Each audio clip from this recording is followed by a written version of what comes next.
a whole feast. Been one. Hey, get this. So do you guys want? I love that about you. Yeah. All right, are we ready? All right, let's get started. Yes. All right, good afternoon, everyone. We will discuss what's going on for Thursday.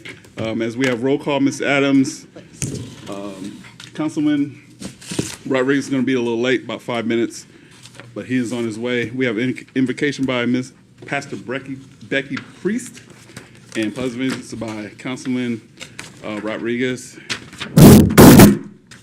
Also, we have item 1, Ms. Jackson. Any things on item 1, the acceptance of agenda? Right? We have 2 awards. Well, proclamation declaring February Career and Technical Education Month and Commission on Disability Issues, Disability Friendly Business Awards to Fries and Food and Drug. Mr. Fisher has that. And we have City Manager Report. Good to see you back, sir. Thank you, Mr. Mayor. It's a pleasure to be back. First thing is the sales tax report for December, which we are anxiously awaiting because as you know, we had the government shutdown for a while, and that suppressed some of our sales tax numbers in the fall and came back a little bit in November. And December brought us back a little bit more, but year-to-date, FY25 versus FY26, we're positive $9,371. So you can't get much flatter than that. So we're not seeing or experiencing any sort of sales tax increases. Our retail is up actually and did a little better last month, but with the loss of the real property rental tax, that's really what's setting us back. So we'll just continue to watch that, but December is usually our best month, and I think we'll start seeing that settle back because I haven't seen anything yet out there to suggest that there's going to be large improvements in sales tax revenue. Anecdotally, we're also hearing that the rest of the municipalities in the state are experiencing similar types of numbers. Of course, the legislature is in session. And we're watching that really closely due to potential attacks on other revenue sources such as food tax and that kind of thing. So that's being watched very closely, and we'll start experiencing losses in state share revenue as well because of Santan now getting their share of sales tax revenue. So and the reason I mention all these things is obviously we're heading into budget season here, and the combination of flat sales tax revenues, the minimum wage change, and the competing projects that we have going forward will make it a challenging budget year for us. But I'll dive into that a little bit more next month when we get into the mid-year budget review. So that's the main thing. Later on this month, CCOM is having a joint work session between the Ops Committee and the JPA Board. That's on the 26th, and I'll be able to report to you on where we're going. We're trying to get a strategic plan together for CCOM. So that's all I have right now, Mr. Mayor. Thank you, sir. Mr. Mayor. Good. Chuck, do you have any idea what the impact of the changes on base? For example, we have a plus up of approximately 1,000 people in task force southern border, and then they also made substantial cuts to the contractors and to the civil service. Is that playing in at all to the forecast for sales revenue? Well, we've had some plus ups, but, we haven't really seen that reflected in our sales tax numbers yet. So, I think a lot of that is because the legislature has taken away, some of our revenue sources. So we'd be up if we didn't have that going on, and I would feel a little better about where we're at right now. But and I'm not saying the sky is falling, because I know we'll be able to figure out and balance the budget. That's not the issue. It's just there's going to be a challenge to prioritize some of the things that we're doing, but I haven't really seen a positive impact. For example, when the southern border mission goes away, which eventually, because it's not permanent, that's 1,000 people. So Yeah, that's a lot of people. That's not going to help. Obviously, there should be a plus up in Homeland Security with the permanent facility coming in. There's a couple other missions that I'm aware about that haven't been announced yet that may help. Whether that'll overcome 1,000 people or not remains to be seen. Thank you. Other questions? Thank you, sir. And we'll go to a public hearing. Oh, no. Our consent agenda. You have any issues or discussion points on the consent agenda? All right, move forward to our public hearing items. Resolution 2026-009. Staff report, Mr. Pregler. Good afternoon, sir. Yes, good afternoon. Thank you, Mr. Mayor and members of council. I can move this over here. Okay. So community development staff has noticed that many businesses are using vinyl banners or other non-durable materials as permanent signage. Banners displayed for temporary events are allowed and permitted as temporary signs, typically no longer than 90 days a year. However, the use of banners for permanent signage was never the intent of the sign code. In fact, the use of temporary materials for permanent advertising signs can result in reduced durability, visual degradation, and ongoing maintenance issues. So for these reasons, staff has proposed the following amendments. So to start off, the definition of permanent sign has been revised to now clearly state that the signs are to be constructed of durable materials and are intended to exist for the duration of time that the occupant is located on the premises. Next, the sign code will now specify the allowed durable materials to be used for permanent signs, which include masonry, metal, high-density urethane, stone, stucco, and tempered glass, or other comparable materials. Sign code will also identify those materials which are prohibited, such as vinyl, mesh, fabric, and other types of temporary materials. Now, the Planning and Zoning Commission heard this item on November 18th and recommended that existing permanent signs constructed of temporary materials be provided a reasonable compliance period. So as a result, the final text amendment allows business owners 1 year from the effective date of ordinance adoption to bring the existing permanent signage in compliance with the updated material standards. And this does conclude staff's report, Mr. Mayor. Thank you, sir. Any questions? Yes, sir.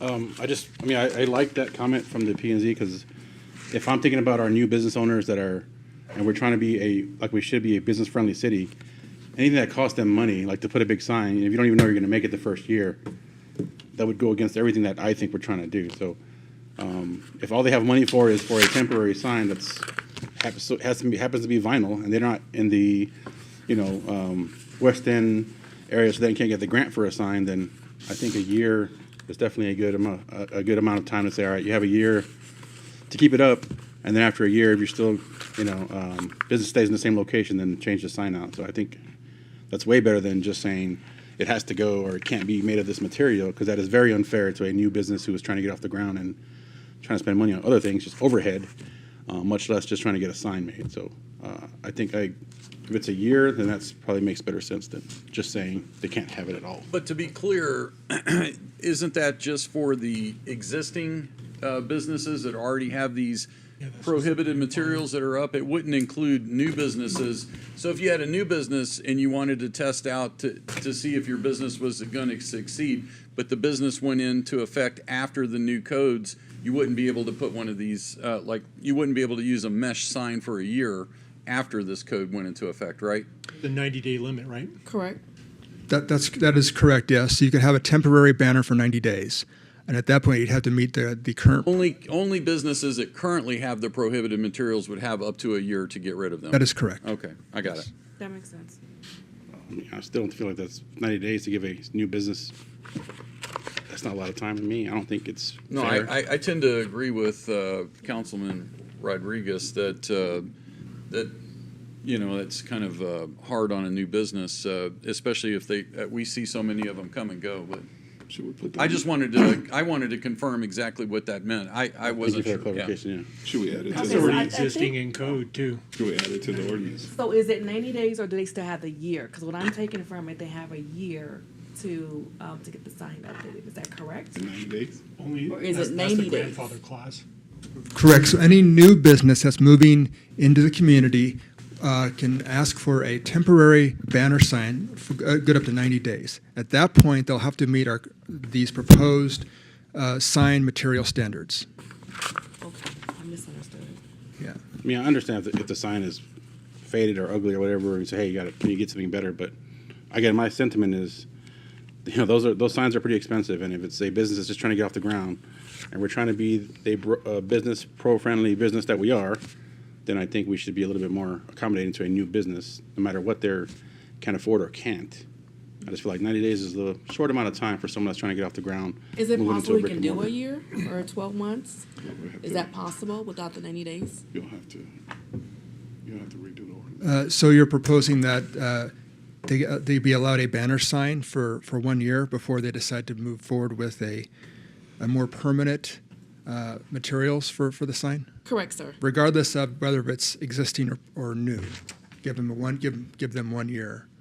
I think we're sticking with the new businesses, correct? Not the existing. Well, I mean, if So you're an- you're an- if you're new, I think a year is good as opposed to 90 days. If you're an existing business and you have an established location, and we're giving you a year, and then you got someone who's brand new, and we're giving you 90 days, that's not fair, in my opinion. So, The 90 Understood. days isn't the change, so we would have to go back and make that change to existing code, correct, Jeff? So understood, but you're still saying 90 days is too short. However, what about a year for a new business?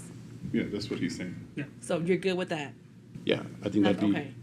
if everyone else with a current business gets a year, then But then now we have to change the whole ordinance, right? You have to change the code. Well, yeah, Councilmember Kilmurray, to answer your question, this is a 30-day public comment period.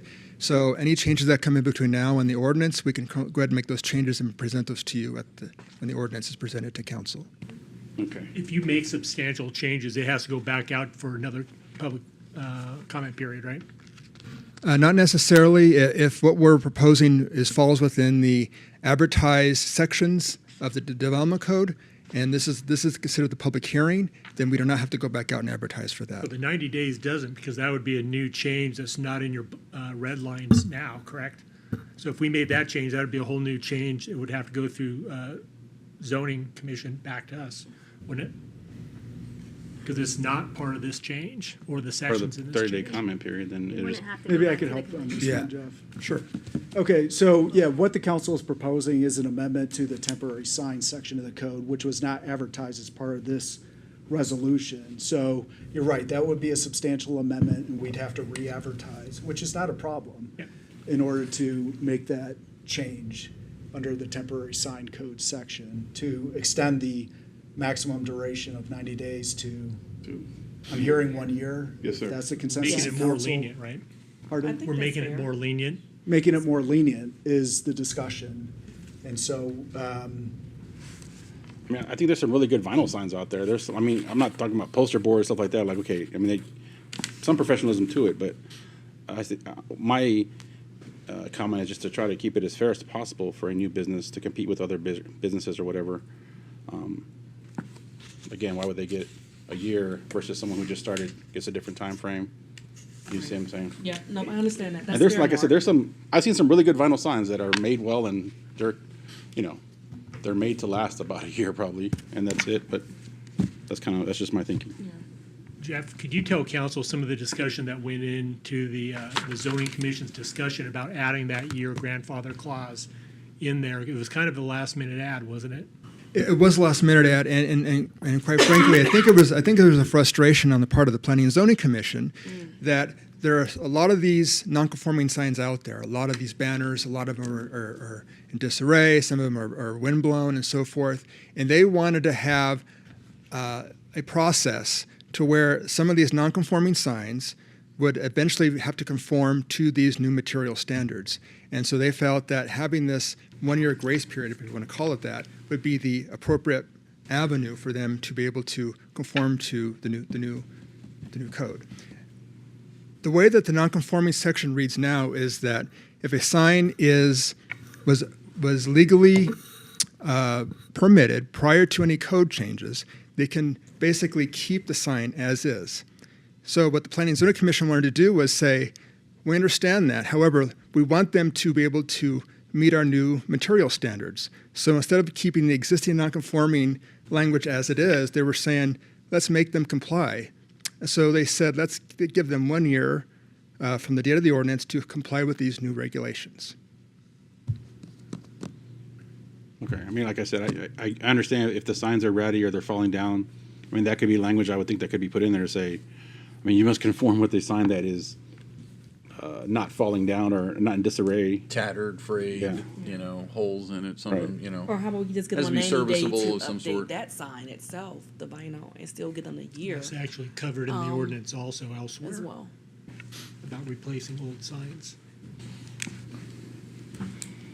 Right now, we're really talking about a substantial rewrite to a lot of sections of that ordinance, which I'm not opposed to. I believe it's I understand your doable. points. It's still doable, but I do agree with you, Mark, on that, and also Councilman Myers. For the new businesses, it's only fair. We have to give them time, and it's kind of, I feel like we're telling them they have to do this, but what if they don't have the funding to do that particular sign? How much of the signs you're requesting? Just by offhand, what's the cost we're looking at for those kind of signs? Depending on the sign. Yeah, I'm not sure how much it costs for a permanent sign. I can tell So- you, so yeah, we- typically $2,500 to $5,000. It really depends on the design, size, and complexity, whether it's internally illuminated or just, you know. We see so many businesses come and go in this town. So Yeah. I mean, and the signage is a big part of a business too, to put their banner up or their flag and say, here we are.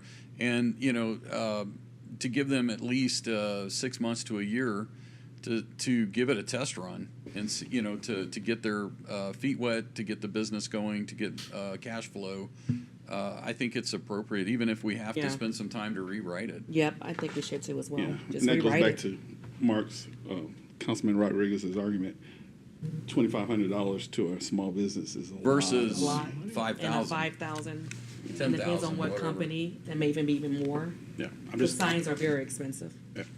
I mean, restaurants are one of the most transient businesses we have, and traditionally speaking, even outside of our small town, restaurants have one of the highest failure rates as a business model in the United States anyway. So you know that's a expense that would be something that they could cut down on right there. Yeah, I say rewrite it. Mayor Pro Tem? Yeah, I'm in agreement, so long as there is an end date for all businesses, because just to keep within the spirit of the change, right? Because the Planning and Zoning Commission is concerned about us looking like we are full of businesses that aren't permanent. They're, you know, what is that store, the Halloween shop? They want The the one pound. that- yeah. Penalty. Right, they don't want it to look like we have a bunch of fly-by-night type of, not invested in the community.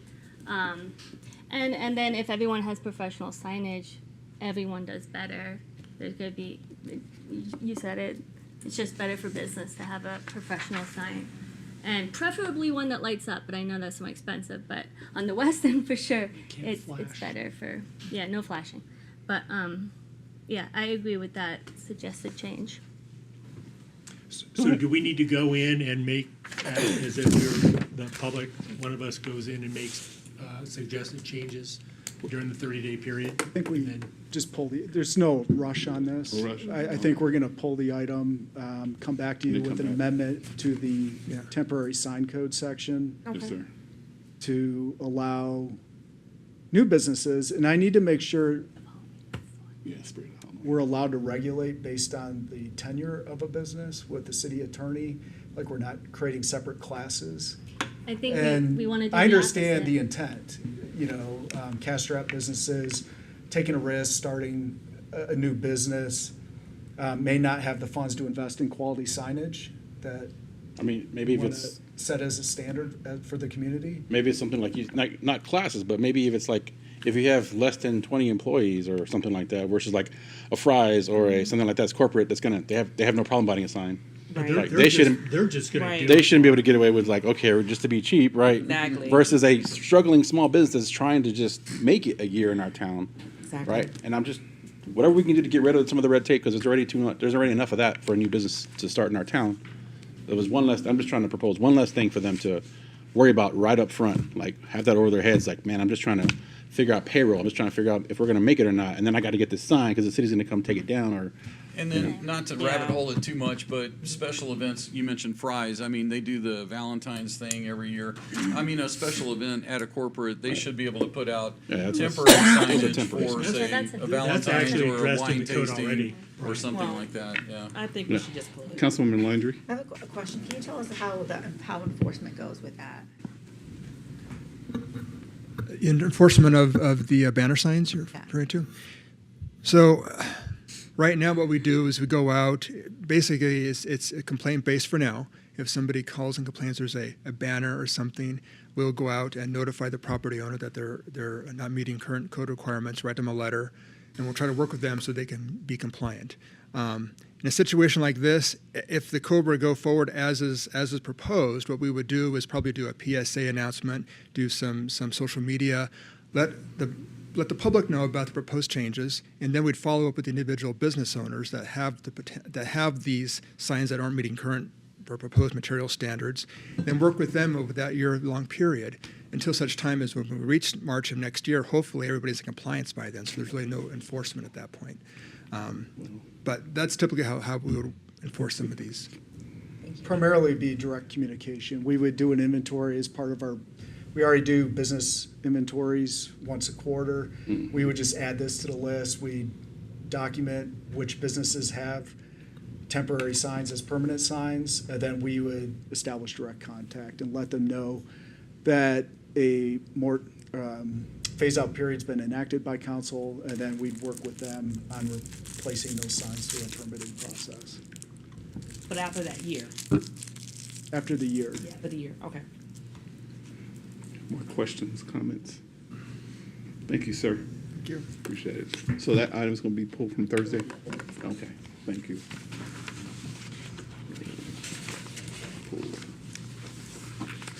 All right, we're going to new business, ordinance 2026-002, staff report, Ms. Adams. Mayor McCaw, members of council, as you will recall, at your last work session on January 20, at the request of Mayor Pro Tem Flowers, a discussion was held regarding the idea of changing the Mayor Pro Tem to the term Vice Mayor in an attempt to make the purpose and the function a little more clear to a lot of our citizens that apparently some do not know what a Mayor Pro Tem is, or a Pro Tem, if you will. After the discussion, I felt that there was consensus to move forward with this, so the ordinance is before you to approve it. We did not do a resolution in a public hearing because the city attorney opined that this was a basically purely administrative act, and so we can go straight to ordinance without a public hearing. And if approved on Thursday, 30 days after that, it will become law, and we will change the ordinance. Thank you, ma'am. Any questions, comments? Yes, sir.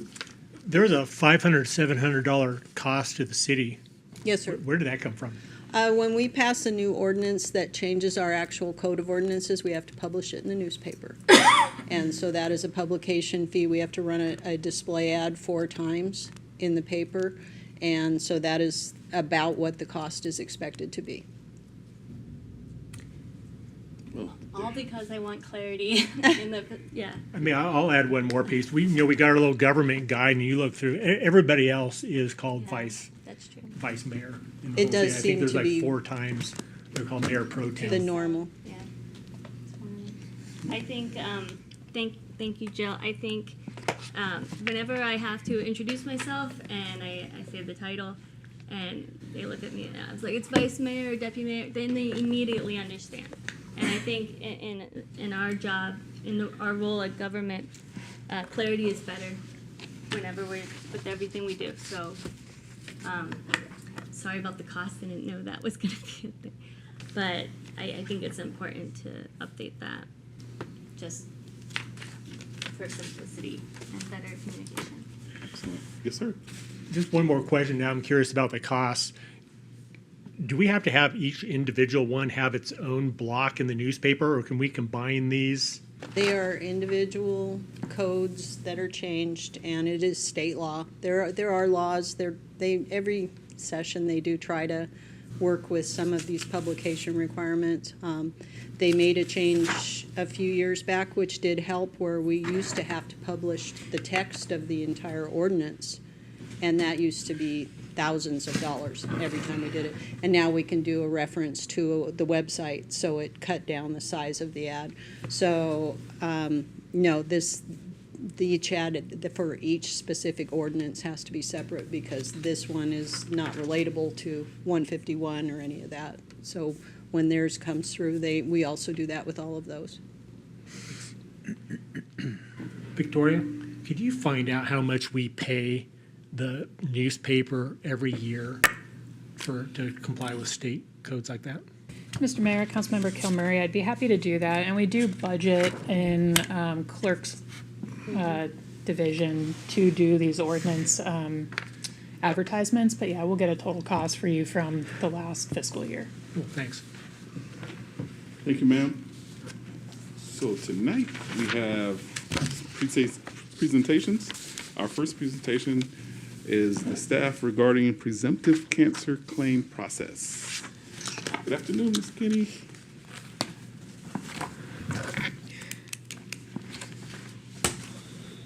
Good afternoon, Mayor and City Council.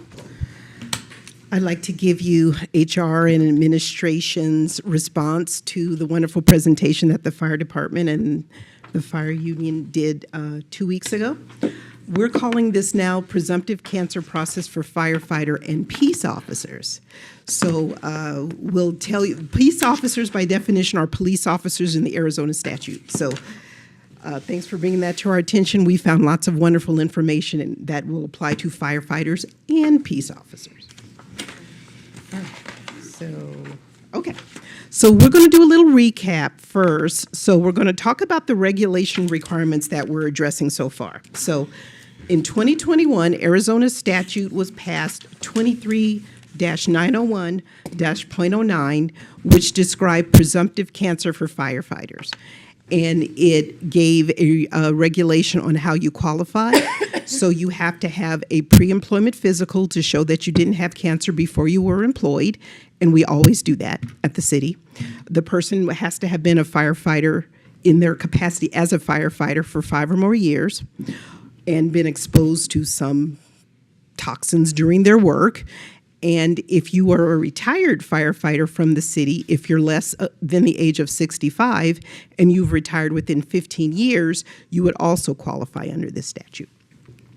So the city pays, and we budget and we pay into the state's Firefighter Cancer Reimbursement Fund, which is governed by the Industrial Commission of Arizona. And that fund is used to reimburse municipal payers when it comes to medical and expenses paid to firefighters. So the municipal payer is either the city or our workers' compensation carrier. We'll talk a little bit more about this later because we did have some really good conversations with the Industrial Commission, and they recommend the reimbursement be conducted through our workers' compensation provider because all of the expenses are run through their company, and having HR do it would be problematic because we may not know what the employee may be going through, but travelers will know every single medical provider and experience that the firefighter had. So we're also adding Arizona Statute 23-901-.01, which is presumptive cancer for peace officers. And as I mentioned, the Arizona statute, peace officers is equivalent to police officers for us. So there's also a presumptive cancer for them as well. So when I talk about firefighters, most of the time I'm talking about firefighters / peace officers now, unless I specifically say firefighters only. Yes, ma'am. Okay, so let's give a definition of what presumptive cancer means. So presumptive cancer, it's assumed if the employee is working as a peace officer or as a firefighter, and they get one of these cancers that are listed in the statute, it's assumed that the cancer is work-related. They were exposed to something on the job, and it's called occupational illness, work-related illness. It's all the same thing. So it's assumed that he got it at work. Gotcha. Any questions about the definition? No, ma'am. All right. So Arizona statute provides a list all of the qualifying cancers, that would be under the presumptive cancer definition. So you see this large list of cancers. They're all listed in the Arizona statute for firefighters. If you look at the fourth line, under prostate, skin, stomach, it also includes ovarian and breast cancer. I believe last time Councilmember Rodriguez asked were female firefighters included, and the Arizona statute already does cover ovarian and breast cancer. So our female firefighters are included and covered in this statute. Peace officers, right now, it's a smaller list of cancers, and we have to go by the list of cancers that's in this statute. So, for example, if a police officer got a cancer that's not on this list, they would have to go through their normal insurance because it's not on the list. Okay? A really interesting thing going on in the Arizona legislature is that State Bill 1215 is now being considered in the 2026 legislative session, and it's meant to clarify Arizona statutes 23901.01 and 09 to define and clarify a little bit more about what all these cancers are to prevent the denials. So right now I got a draft of what SB 1215 looks like. It has a listing of 23 cancers for firefighters, and they identified the same 23 cancer for police officers. So if the new statute passes, the police officers will be covered under the same presumptive cancers as firefighters. So we'll keep our fingers crossed that that's covered. Any questions about all the cancers? Okay. So now let's talk about the difference between the city's medical insurance and workers' compensation. So if you're a full-time city employee, you're eligible to get this to be covered under the city's medical insurance, but you have to elect to because sometimes if your spouse has better insurance, you may want to go with theirs. So these are for employees who qualify and who elect to be on the city's medical insurance. All of those employees we're talking about, any cancer diagnosis, they are covered under their medical insurance. So if they get lung cancer, breast cancer, et cetera, and they're covered under our medical insurance, any cancer diagnosis will be covered. They'll just have to pay for the deductible like any normal medical insurance. Okay? Workers' compensation is specifically dedicated to injuries at work. And that's what it's for. It pays for all injuries at work. So let me give you a real life example. We have a wastewater worker, falls down a manhole, breaks his leg. His coworkers call Sharon because they call the director first. Hey, Joey just broke his leg. Sharon will say, you need to call Triage now. And that's the triage phone number that starts the workers' compensation process. And we talked a little bit about that at last week. And then Sharon would call Human Resources to say, hey, my employee from wastewater, Joey, just broke his leg. We probably need to start the workers' compensation process. Once HR is contacted and Triage Now is contacted, it'll at least have us start the application process for workers' compensation. Triage Now will instruct the employee after they ask them various questions on the phone. Okay, go ahead, go to the hospital, get your broken leg fixed.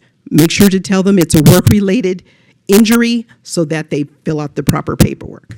And that happens with all city employees. Every injury that happens on the job, it's the same process. They get hurt at work, they call Triage Now, they call the department head, they call HR.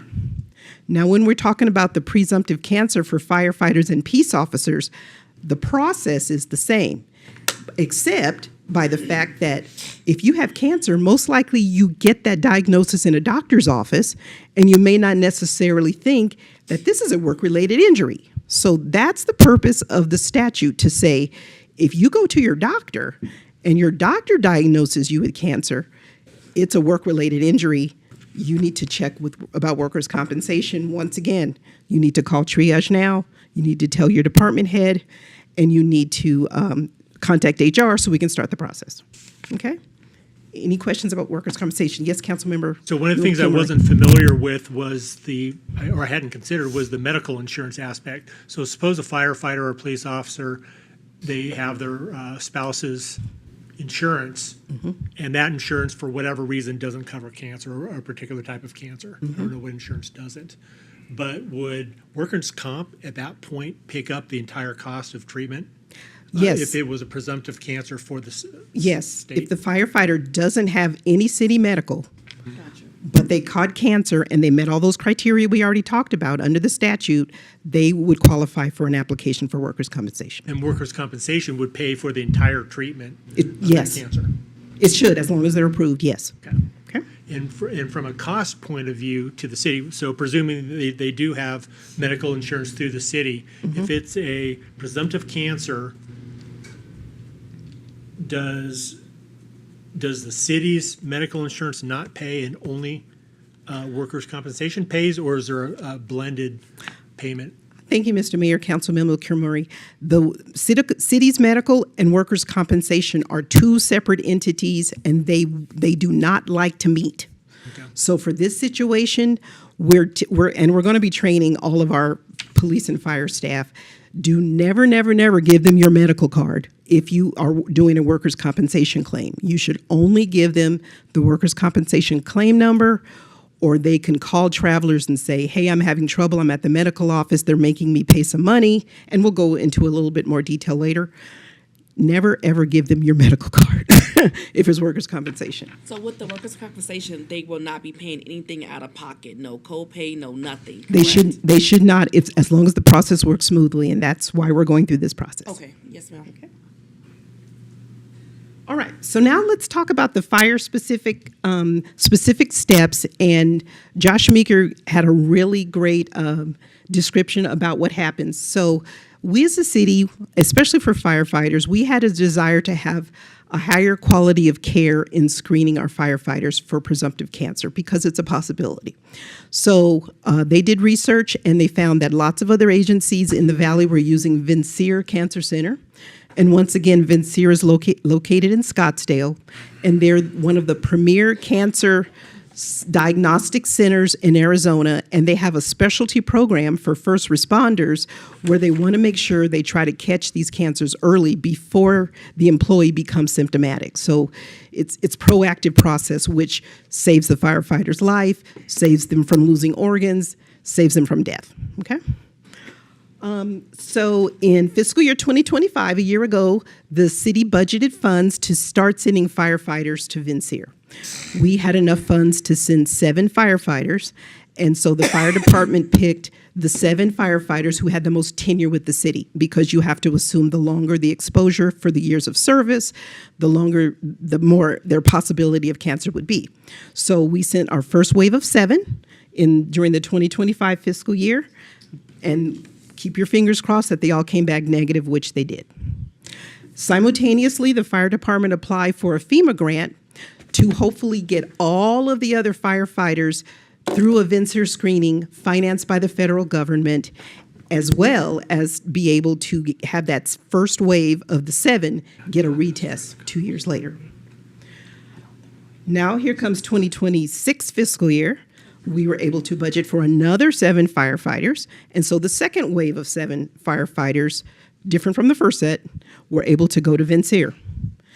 This time we did have a positive diagnosis, and that's why we're having this conversation, because as we said, we want to make sure all of these are caught early to save the firefighter's life, to get surgery fast before the pre-symptomatic, before it's too late. Any questions? Yes. So moving forward into this budget cycle and in future budget cycles, this will be a conversation of how many firefighters are we going to fund each year to take this screening, correct? Look at you, Victoria. Mr. Mayor, Councilmember Kilmurray, not exactly. So the city budgeted its own funds for the past 2 years. But now that we've received this grant, which I believe is the next slide, we've gotten the grant. And so the grant will now pay for every one of our firefighters to go through the initial screening. That grant will last about 2 years, I think. And so then what our plan is, as Ms. Kenny's going to cover in just a second, is part of this time period with the grant is determining how often do our firefighters need to go back for screening. Will some of them be every year? Will some of them be every 3 years? Will some be every 5 years? So part of this process is developing the program for the ongoing screening. After the grant is exhausted, it's our intent to continue the regular screening. At that point, it will be added to our ongoing health plan. Thank you. So I already clicked to the next slide. Victoria took 70% of my thunder, but that's okay. So the good news is the city was awarded the grant that we applied for. We received $187,000 from FEMA Assistant to Firefighters Grant, and it's specifically dedicated to funding these pre-cancer screenings for firefighters. So the plan for the fire department is to have all of the rest of the fire staff screen through this process, and then there should be enough funding for that first wave of the 7 to get retested. It will essentially be 2 years later. As Victoria mentioned, it has a 2-year implementation period. Right now, we're going through the RFP process to select the cancer screening company. So Ms. Helen Lee in procurement issued the RFP saying that the city is looking for a cancer screening medical provider. And those bids are due on Thursday, the 11th of February. So as soon as those bids are done, we will start doing the evaluation process and selecting the medical provider. Mr. Mayor, did you have a How about a question? screening for peace officers? Well, currently, we do not have screening for peace officers because this is grant funded. So that would be a conversation with Chuck and Victoria. Too easy. Yes, ma'am. That's a budget issue. Yes, sir. But it seems to me that if we're doing this for the firefighters, that we need to expand it to the police officers Yes, sir. as well.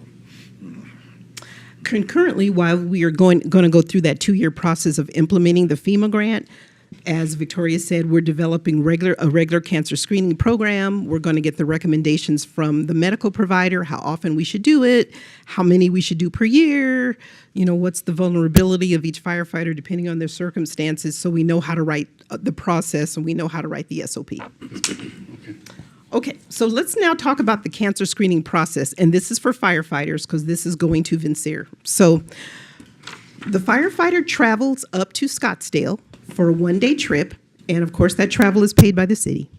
They get all of their cancer screenings that's necessary based on their characteristics by Vincere in the mornings, and then in the afternoon they get the results. If all goes wonderful and all the results are negative, we all jump for joy and nothing happens. If, for example, the firefighter does get a positive result, like we had this year, then we have to follow the steps that we talked about already. Next step on the slide, you got to call triage now. So even if the employee is at home placating their spouse and their family that they now have cancer, fire administration could make that call to Triage Now and to HR. So it doesn't have to be the employee themselves, but we've got to have that Triage Now call, and you've got to contact HR. As we mentioned, HR will start the workers' compensation process with travelers.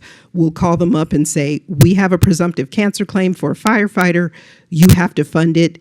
And they'll say, okay. And then they'll start getting that workers' compensation claim number. And the next slide will tell you our conversations with travelers. So we think we got some really good conversation with our providers, so we know how to have the best process with no hiccups going forward. Yes, ma'am. If this workers' compensation isn't followed, so just those 2 steps, those are the 2 major steps, there will most likely be a denial and the employee will have to appeal. So the next slide, I'm going to go into that a little bit more, but we've got to have those 2 steps first. So as you can see from this presentation, we do need to do some training, we need to do some education, we need to develop SOPs so that we don't have any hiccups or denials in the future, because we don't want that. We want everything to be smooth and easy and quick. Yes, sir. Mr. Is there a Kilmer? chance that workers' compensation is going to limit the providers who can provide the cancer screening? For example, a firefighter, police officer wants to go to the Mayo Clinic, but no, we don't work with the Mayo Clinic. You have to go to provider X for your cancer. The conversation that we had with travelers, they do not want to dictate the medical provider that the employee goes with. What they'll do is if the employee calls Travelers and they say, I want to use Mayo, then they will work with Mayo to see if they can have that workers' compensation claim processed through Mayo. So, yeah, workers' comp, they don't like to dictate the medical provider because the employee kind of feels controlled, and they don't want to do that. So they specifically told us, we will not, if you ask us, we'll give you a couple of choices, 2 or 3 choices, but we will never tell you this is the only place you have to go. So that could be a potential friction in the future then, as far as the providers go, working with workers' comp? It's hard to say. I mean, you would assume that if it's a cancer and Travelers is a workers' compensation company, Mayo Clinic would be a company they would Mayo normally Clinic work is with. just an example. That I Yeah, can think of yeah, real quick. it's hard to forecast that, but I would hope not. I mean, that's why we're paying our workers' compensation company to be able to be our consultant and do all this manipulation and help accommodate the employee who wants to go where they want to go. So, all right. So now these are our action items. So we've done a lot of meetings over the last 2 weeks. The first big meeting we'd had with Travelers, our workers' compensation provider, and we talked about everything, how a claim gets started, the approval process, the denial process, the repayment process. So Travelers essentially told us the best method is to do exactly what we're doing. We call them up and say, this is a presumptive cancer for a firefighter, you got to cover it. They said that is the best first step. So they will get that process. That would hopefully eliminate most of the denials as long as the employee qualifies in those other areas. If, for example, the employee got work done and then told us about the cancer after the fact, Travelers told us that's called a failure to timely notify Travelers. And their attorney told us, we had a meeting of about 5 of their staff. Their attorney told us if the employee or the city fails to timely notify Travelers, they will deny it. They told us that. They will deny it, and you'll have to go through the appeal process. So we want to make sure that doesn't happen. So that's why, once again, we're doing this training. We don't want that to happen ever again to any firefighter or police officer. So the wonderful thing about Travelers is they give all kinds of information to the employee. They provide them with an employee portal. They provide them with a nurse. They provide them with a caseworker. So any questions the employee would have about their cancer diagnosis and treatments and medicals and testings, Travelers is really good about that. We got some really good comments from our employee that was diagnosed, and he says the experience with Travelers was really good. Now, he did, when he went to one of his medical providers, he did have to pay several $100s. And so we were trying to understand why that happened. And so it was at Simon Med. Sorry, don't want to bash you, but that's what happened. So we asked Travelers, why did this employee have to pay? And their answer was, if it's Simon Med, they're sometimes hot, sometimes cold, and you could experience that. But if you go to Simon Med and you experience that, you should call us immediately while you're still there, and we will talk to the medical staff and tell them to pay it. So we're going to put that in our process. So we found out if our firefighter went there and the lady says, sorry, you have to pay $300, otherwise you don't get to see us, the employee will automatically be provided the 800 number. They'll call them up, and Travelers will say, let me talk to those people. You hand them the phone, and they said they will get it worked out that same day, so you can still keep your appointment, which was wonderful. We didn't know about that. Yes, Councilmember Jackson. For the training, I'm sorry, I apologize. For the training, it will be face-to-face. It won't be of course. Okay, just want to make sure. Yeah, we don't do virtual here. We're all within, a couple of minutes of each other. So no. Make sure it's not Oh, no, we don't want to be virtual. No. Like a click through. Yeah, people Okay. don't do no, that. no, no, no. Do that. No, Kind of we- like the military. yeah. You have to really go through No, everything, make sure. myself and my benefits coordinator, we're going to do face-to-face meetings Okay. with either a large group of police or combined, Okay. or at every fire station, whatever's needed to get all of the employees the information. And we're going to do a little road show and show everyone what the process is so that it's all smooth, and at least they can have a packet so that if it ever comes up, even 2-3 years from now, they can just pull their packet out and everything's there. Yes, ma'am. So we also met with the Industrial Commission, and we asked them how the firefighter reimbursement fund is used and applied for. So as they mentioned, they repay the workers' compensation provider for any claims that were made, any payments that were made, any procedures that were done.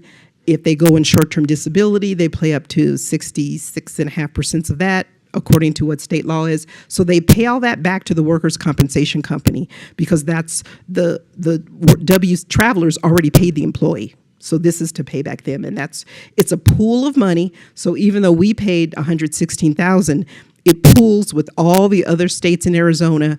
So the ICA tells us, oh yeah, sometimes we pay $1 million claims, and then we have to apportion the amount of money we can pay to all these claims. So they have a large pot of monies to pay high claims. We did have a meeting with the fire department and the police department to talk about developing the SOP. It was the second meeting with fire and the first meeting with police to draft the standard operating procedures for presumptive cancer. We expect to have more meetings in the future. We think the document is about 60% where it needs to be. Couple more meetings, and we'll have it all set up to present to Chuck and Victoria. So the course of action for next is finish developing that SOP. The SOP will be provided to all parties. And then we're going to go on our little training roadshow. We're going to train public safety personnel on the SOPs and the workers' compensation process in general so that they all understand how to do it.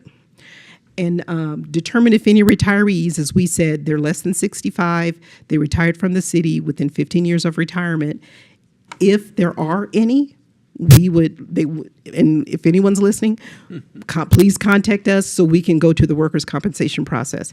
We did ask the fire department and police department if they know of any retirees that met the criteria. So far, no. And I believe Councilmember Myers' question to me last time was, how many cancer diagnoses have we had with firefighters? As far as we know, it's just these two that we've been talking about. Knock on wood. And lastly, when are we going to complete everything? We hope within 2 to 4 weeks. And that is it. Any questions? Yes. Go ahead. Sorry, Mr. Mayor. My turn? Okay. So one question maybe for Kenny or for you guys. Was there a discussion with travelers that this is going to increase the cost of workman's compensation? Remember that wrap question I had for you a few weeks ago? This was why I put it forward, because the workman's compensation premiums that we pay for firefighters is substantially higher than all other employees in the city. I wanted to take a look at that. Is this going to affect that? I would ask either Kenny or Jill if you're aware, but it's my understanding that this fund through the ICA is meant to reimburse the workers' comp companies for any expenditures, so I wouldn't think so, but if Jill or Kenny have any further information, then of course I'd invite them to share. Okay. Yeah, Jill. Yeah, ahead. thank you, Mayor Yes, ma'am. McCaw, Councilmember Kilmery. The workers' compensation rates are based on experience and claims, as you do know. But the fact that Travelers has that safety net where if there is a presumptive cancer claim, it is likely they will not end up footing that bill. So, but they will not hold out a potential as affecting our premium. Our premiums are based on actual expenditures, accident history, things like that. So the premiums themselves are calculated by math and don't take into consideration potential claims down the road. So again, if someone were to unfortunately have another experience with this and maybe there wasn't enough money in the fund, they may take that into consideration as a loss in the future, but not until it happens. Thank you. Yes. My question is, how do we turn this presumptive cancer process into a resolution? Mr. Mayor, Well, go ahead, Secretary. Mr. Mayor, normally we wouldn't, since it's in state law, we wouldn't have to, but I see where people would like to have the comfort of knowing that it's in Yes, our sir. ordinances. So we would, right now, we're planning to present it to you as an amendment to the personnel rules and regulations. Okay. So that would require a vote of the council to do that. Okay. All right. Councilman Rodriguez. Thank you. I had the same question. So a few of them, just for the policy, because I hate when people get told, check the policy, and they got to dig 10,000 clicks into the internet to find the policy. So I like that. You kind of hit on the first thing, because we mentioned PD, but then didn't mention PD testing, but I'm assuming that's the SOP in development, right? That's the part of that that's coming next, is those discussions you guys have had already with what that looks like moving forward for the PD side. Well, yeah, it's definitely going to be involved in our 26 budget, so, Okay. yeah. Awesome. Right now, the police department tells me they don't do any preliminary testing for cancer. Okay. All right. Definitely think it's important to get ahead of that, because we don't want to catch it too late, obviously. Training, I'm glad that you guys are doing training, and that way that you're doing is not like the military does right now. They sense everything virtually, click, click, click, right? But I'm assuming, all this face-to-face stuff that firefighters do maybe at all hands, and the PD does at the training on Wednesdays would probably be a good venue or whatever. And I know the fire department does things like the retiree breakfast or coffees with retirees, like good opportunity to say, hey, retirees, just so you know, you've been retired almost 15 years, you need to get checked, right? You got to do this. Invite them in maybe for, I'm sure you guys are working on that, but obviously it's a good opportunity, because I know they come by the stations and have coffee and do their retiree breakfast. They all have their own coffee cup, but slide in a little flyer in there, maybe in their coffee cup says, hey, while you're here, we got to get this done. It's important.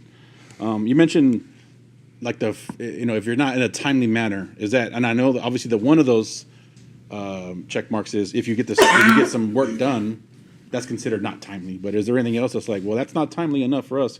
Because I hate insurance companies. That's their game.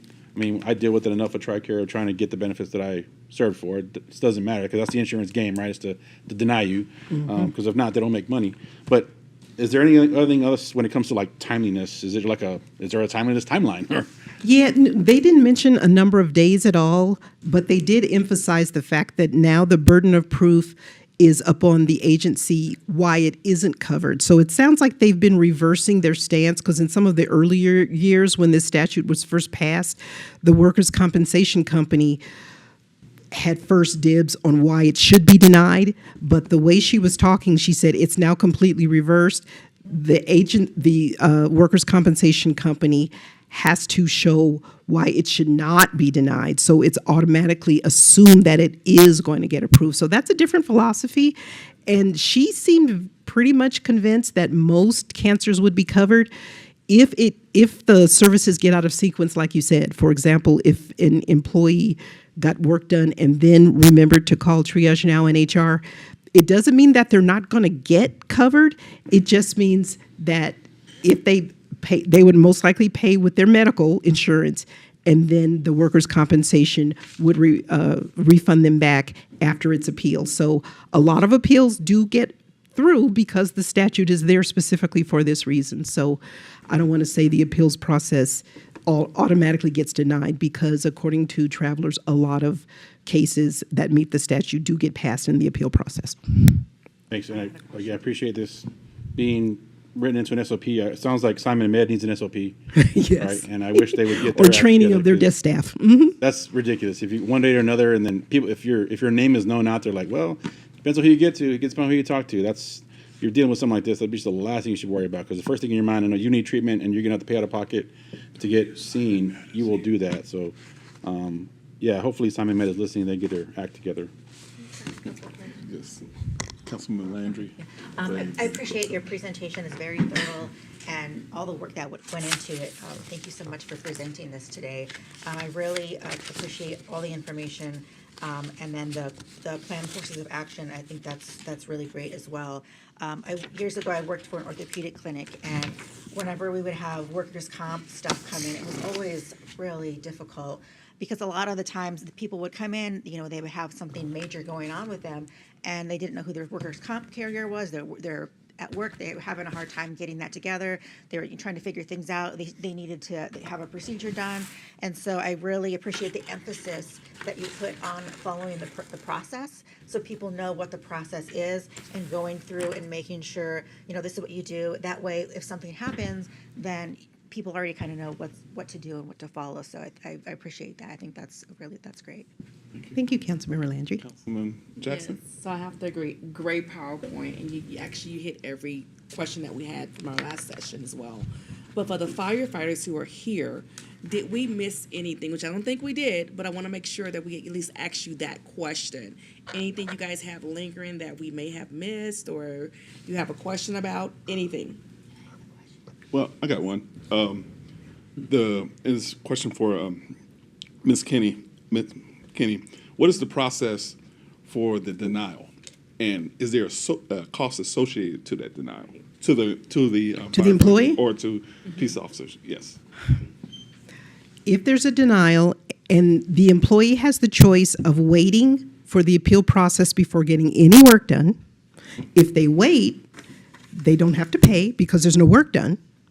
And if the appeal process goes through, then they can go through with that and everything is 100% paid. If the employee feels that I don't want to wait for an appeal process, I want to go through my own medical, they would use the city's medical plan if they have it, or their own private medical.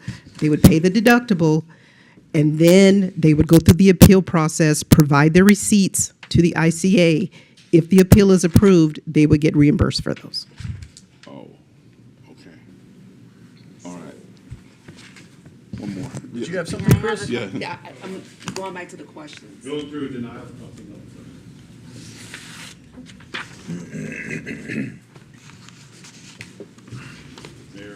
Mayor, Council, I really didn't plan on speaking, but going through a denial process already for presumptive cancer. I had to seek out an attorney for that to get my presumptive cancer overturned. So there's an added cost to that, and that was highly recommended. You have about a 1% chance of getting a denial overturned if you don't use an attorney. So another cost that might be part of that. Just wanted to put it out there for everybody what that might be or what it isn't going to be. And that's your pocket. Yes. So if anybody has any questions for me. Go ahead. Yes, ma'am. Pro Okay, Tem. I just want to, is the way we're gonna have, if everyone does it in the right order, if you knew what you know now, how it has to go about, would you have still been denied? Was it a order thing, a process? I don't know. Or is it some? I don't know why the denial happened. Oh, well, for my situation, it was they sent my information to an independent medical examiner on Traveler's side of it and never talked to me or talked to my doctor and just denied it. So, and of course, we didn't have a process in place, so I'll take onus on not doing the correct steps because I just didn't know. But they denied me, so then I had to get an attorney, which was $800 to get it overturned. So just another part of the puzzle. Now, go back to the SOPs process. The event or the steps to calling HR, is it contingent on the severity of the injury? Or if I'm a life-death situation, I still got to call you? You can stand there if you want. Well, we're assuming that if you've gone to your medical provider and he referred you to an oncologist and the oncologist tells you that you have cancer, we're assuming this is not Vincere. They go to an oncologist and the oncologist tells you you have cancer. It would really depend on the condition that the doctor says. If it's one of, as we said, if it's one of the cancers that's listed in the statute, they should, the next working day, or if they don't even want to come into the office, they can call their chief and say, I just got diagnosed with blank, blank cancer. Could you start the process for me? Chief would call Triage Now, chief would call HR, and that process is still started. I'm sorry. Go ahead. Are you going to follow up? No. No, but I did have questions for Kenny that I didn't get to ask. Oh, yes. Oh, Yeah, thank you. let's set Mayor Pro Tem first and then Thank you. Vice Mayor. But we didn't make that official yet. Thursday. Might as well get used to it. Go ahead, I'll go after you. I did one slide back. I think it was, yeah. Whoops.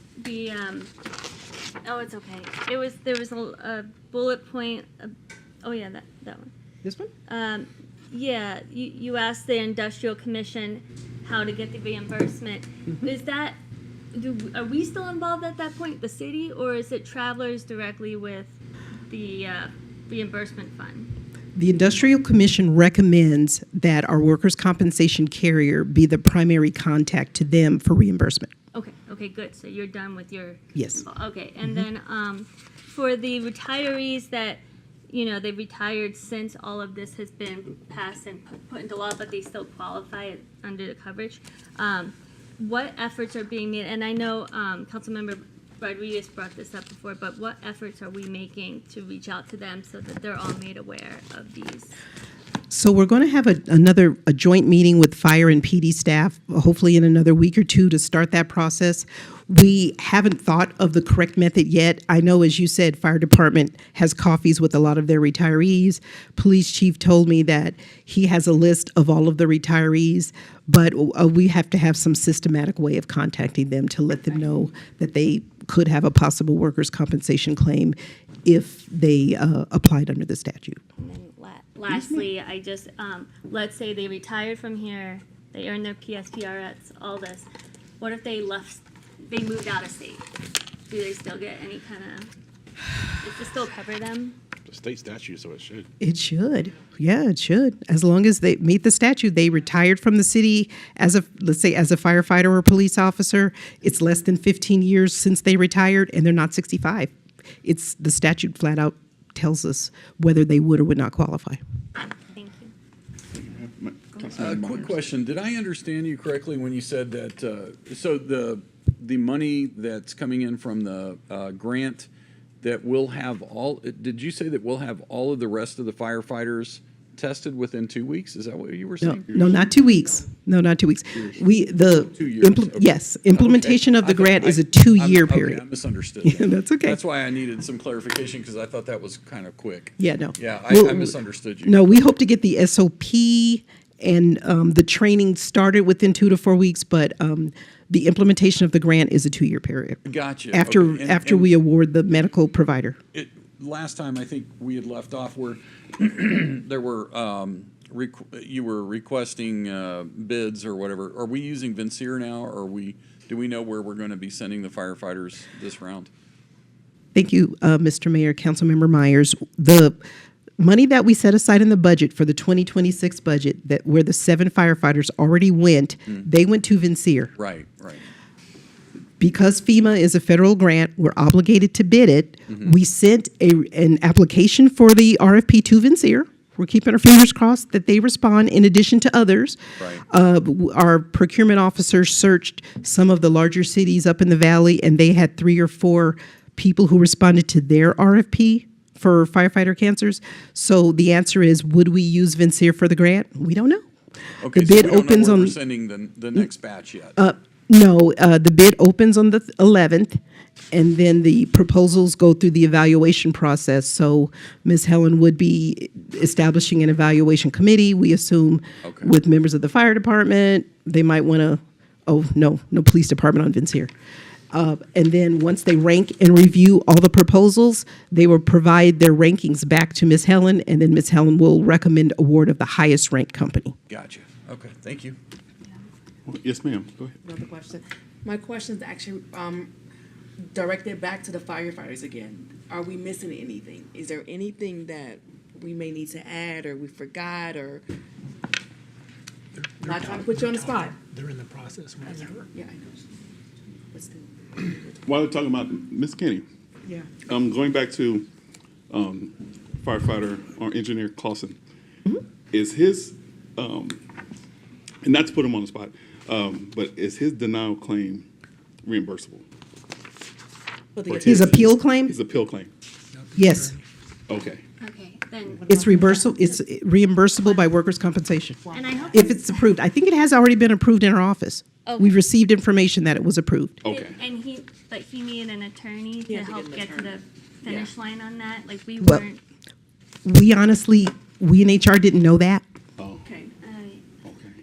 So I honestly don't know about reimbursement of the attorney fees. That might be something he yeah, that might was need my to question. contact the Industrial Commission. That was my That's question. something you Okay. think that we'll deny or we'll approve?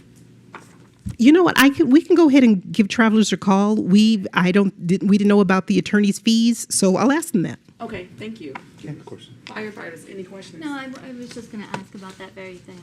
Oh, I okay. just was concerned that, They have I know it wasn't his fault, we didn't know yet. And maybe this one time we figure something out. You had a question? Firefighter.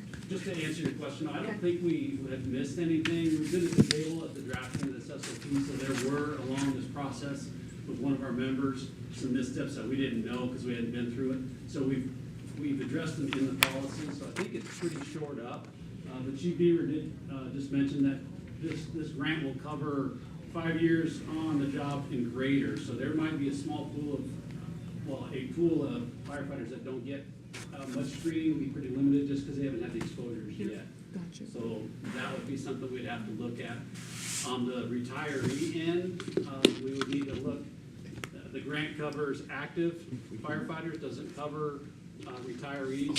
So what those screenings would be for the folks that have retired in 15 years and who pays for that is yet to be determined. That would be for city management to decide, but it would also depend on the recommendation from the vendor on what screenings those folks would get and who would write the orders, where would they go, all those things is yet to be determined.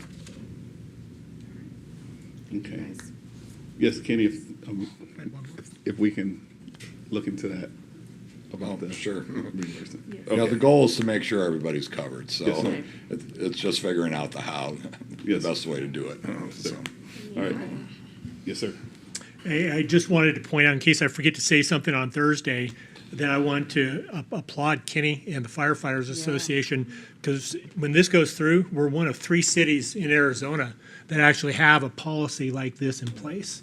And so the work they're doing is really groundbreaking, trailblazing stuff. They're inventing the wheel as they go along. So thank you, Kenny. And I also want to point out that none of this gets done, none of these laws get put in place at the state level without the advocacy of the Firefighters Association, the Peace Officers Associations. So it's not just quibbling over overtime that the unions do. It's big things like big important things like this, and the conversations we have so we don't have mix-ups and we don't have miscommunications are very important. Thanks. Thank you guys so much. Thank you, ma'am. Thank you. Go ahead. Great I job. just want to thank Amazing. HR for Yes. giving them a seat at the table to talk and working with their schedule, because that wasn't the case before. I can tell you honestly, that was not the case before. So thank you for making that happen. Because there are, you can't expect someone to get off shift at a certain whatever time and then say, oh, come in on your off time, right? That's not okay. So thanks for working with them and being flexible, because it's important that they have a seat at the table. Thank you. Thank you. And I wanted to thank all members of the fire department, the fire union, and the police department for helping to meet quickly so we could have this presentation for you. So I wanted to thank everyone behind me for helping us do that. Thank you very much. Excellent. Thank you. We look forward to the adoption of the SOP. And so we're asking, sir, if we can push discussion to call to the public till the next work session, because our next update on Sierra Vista Golf Course, I think that's going to go a little bit. Yeah, sure. Okay, all right. So our next presentation by staff is our Sierra Vista Golf Center update. Well, thank you, Mr. Mayor and members of council. Let me get the presentation switched over here.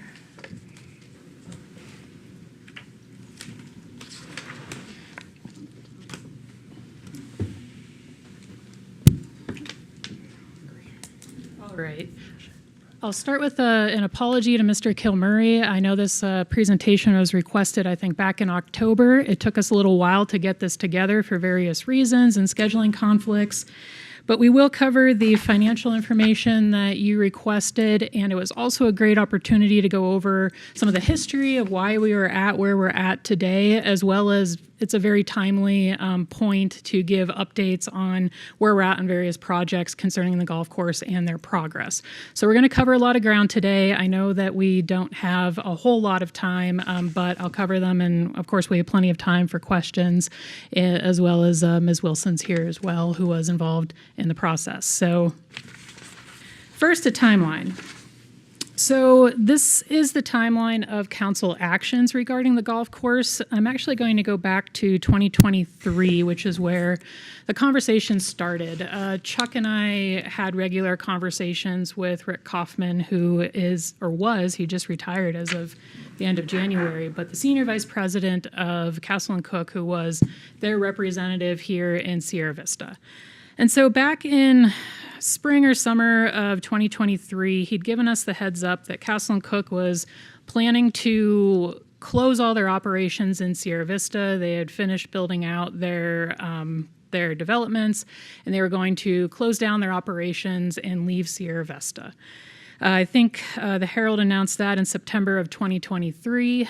We'd continued the conversations with Mr. Kaufman, and he had let us know that they did have some potential buyers for the Tribute property, but that nobody was interested in the golf course. So we were aware of that, and Chuck and I shared that informally with members of council throughout the fall of 2023 and early 2024.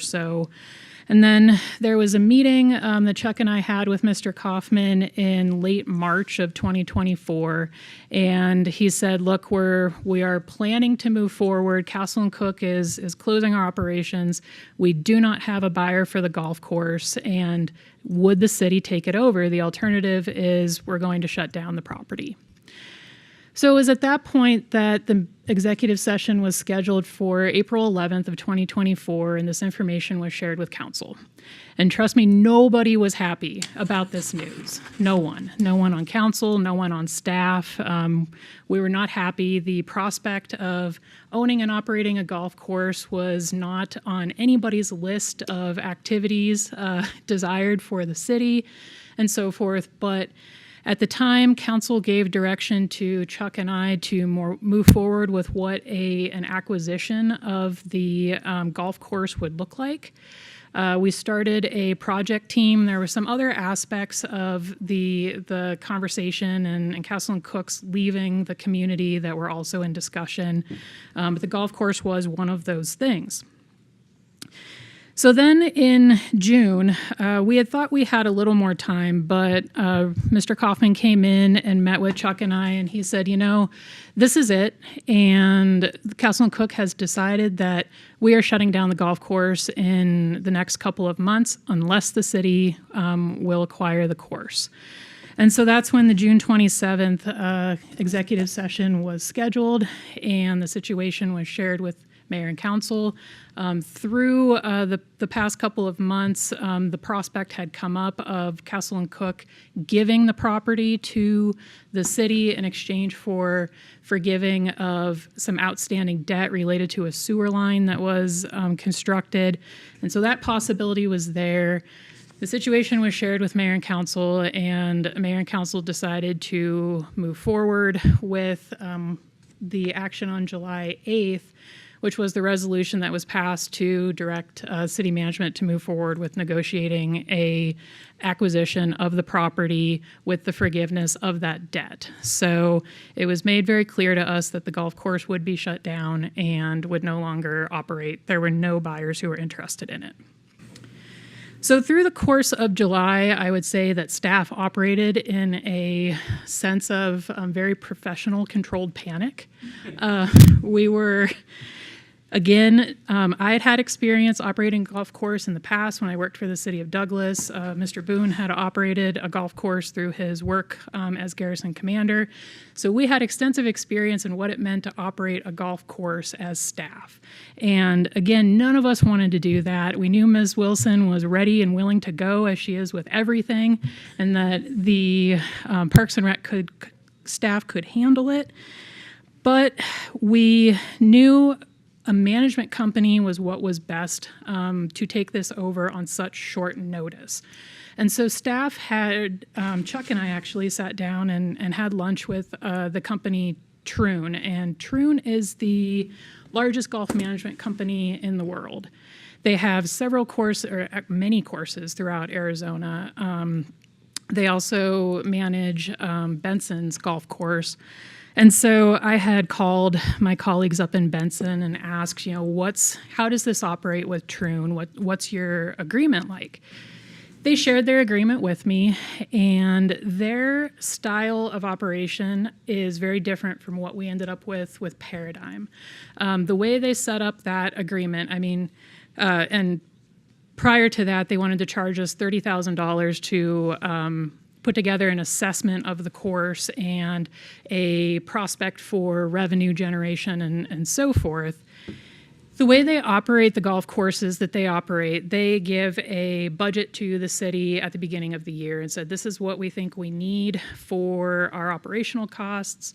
This is what we think will earn revenue-wise, and you are on the hook to make up any difference in those operational costs. And Benson shared with me that they were paying about $500,000 a year. That was the gap in their projected costs and the revenue they were bringing in up in Benson. So we knew that if we went with a company like Troon, it would probably be a relatively costly enterprise. In the meantime, Ms. Downing was our chief procurement officer, and so she had done a lot of research, and she found Paradigm Golf Group on the city of Mesa had competitively bid a contract for golf course management services at their Dobson Ranch location.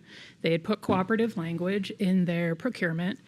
And because of that, and because of the short time frame, we had actually had to go back and ask Castle & Cook for an extra month. They wanted to close in August and be done. And we said, we absolutely cannot do this in 1 month. We need at least 1 more month. So because of that very fast and short time frame, and because this cooperative language existed in Mesa's contract, on August 4th, we brought the presentation to council to go with Paradigm Golf Group as our management company. And part of that reason, I'll go over some of the highlights of Paradigm Golf Group's contract with us. Their approach was the opposite of what Troon had proposed, or the way their contracts were set up. Paradigm does the opposite. They cover nearly all the operational costs. They cover all of the staff, they cover all the supplies, they cover all the grounds maintenance. We agree with them on what we'll cover versus what they'll cover, but they take on all of the operational costs up front, which is not how Troon would have managed things. And so after presenting that to council in August, there was consensus that this was a good avenue and option for the city to pursue. We were very lucky to have found a company like Paradigm who were willing to do that and take on those operations for us. And so we moved forward with developing a contract with Paradigm. In the meantime, we went out for an appraisal that came in on September 3rd. I'll cover that on the next slide, but spoiler alert, you've all heard this already. The appraisal came back at $2.5 million. The swap that we did, the forgiveness of debt, was between $600,000 and $700,000. So $2.5 million, 650-ish thousand. So we came out ahead, at least on the market value of the property. The closing date on the property was September 6th. That was the same date that our agreement with Paradigm began. And then just a number of housekeeping items after that. We had to do the liquor license transfer.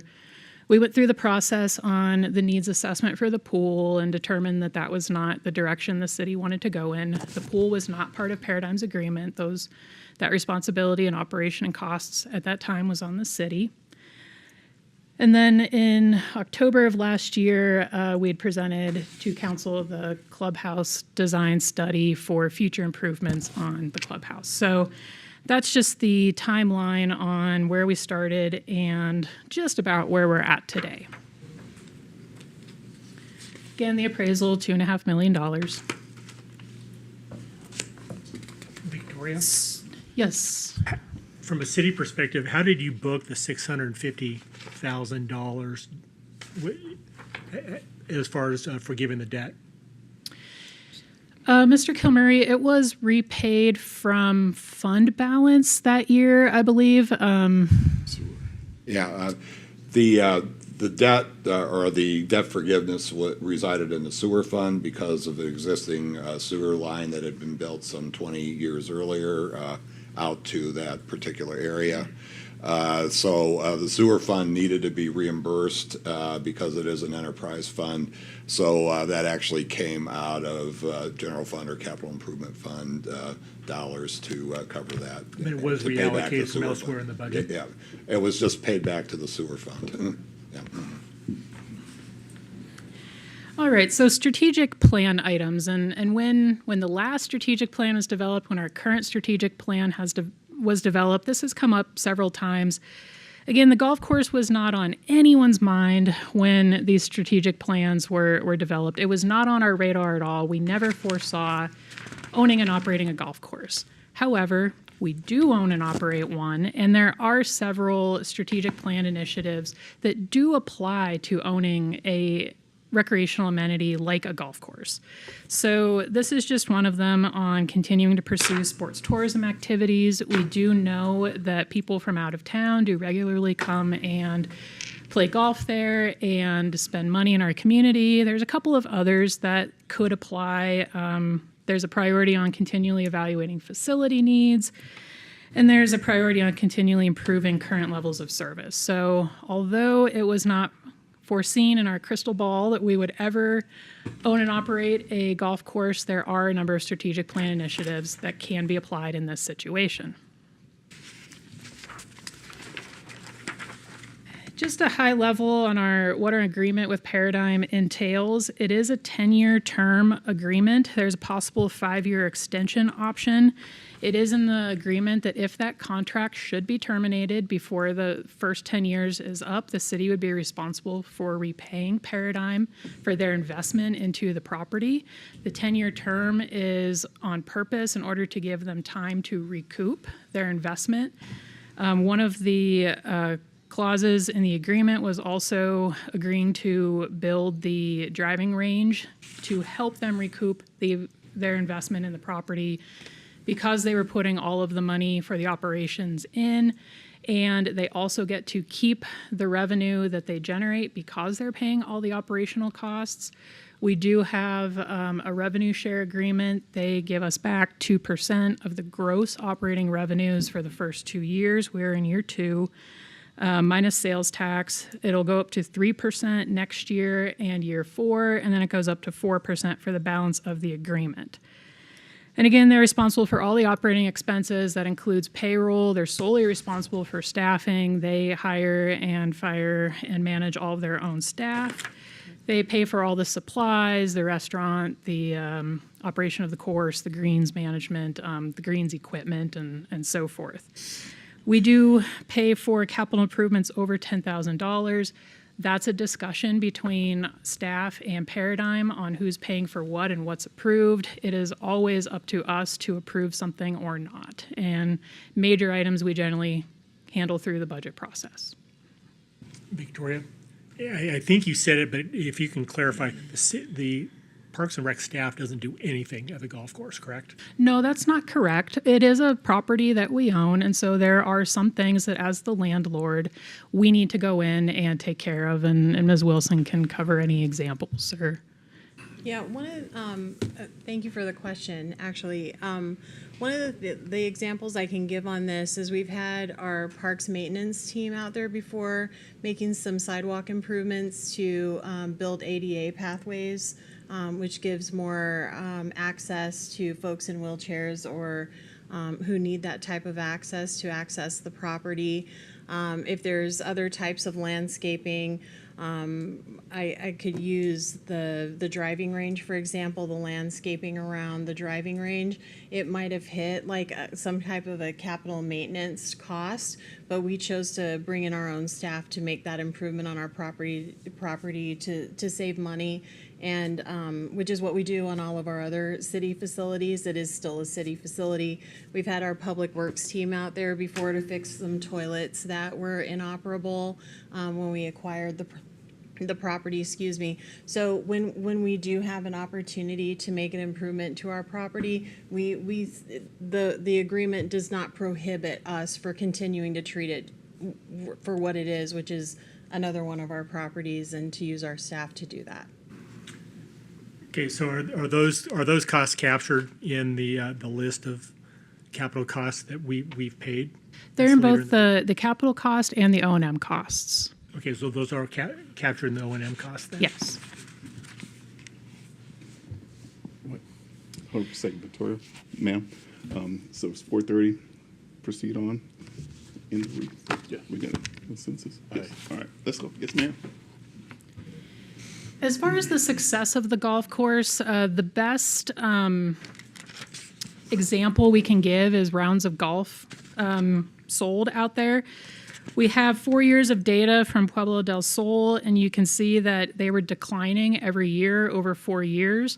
They really operated it like a private club, and even though it was open to the public generally wasn't made to feel very welcome out there. And so their rounds of golf were dropping off. We don't have 2024 on there because, of course, the year was split between PDS and the city. But you can see how significantly the rounds of golf increased in calendar year 2025 when Paradigm took over. As far as revenue goes, Paradigm shared their gross revenue with us, and we show the city's revenue share there as well. This is the 2% of gross operating revenues. 2024 was a partial year, and that's calendar year 2025. The asterisk is because over the course of the construction of the driving range, we agreed that Paradigm would pay for the iTarget lighting system, and they would be reimbursed through that revenue share. So we track it, they keep it until that's paid off. Victoria, so the 55K plus the 66K would have been our revenue share, or is it we have a net 11K in the red on the revenue share? So our total revenue share is the $68,631. The $66,000, is that the cost of the lighting system? Yes. Laura, okay. So we are $2,000 past that being paid off. Yes, Paradigm is now paying us physical checks now. So we have 2,300 and whatever the difference is there. Yeah. So our net revenue was about $2,000. So net revenue after you took out the reimbursement for the iTargets, right? That's correct. Okay. Mm-hmm. Councilman Myers.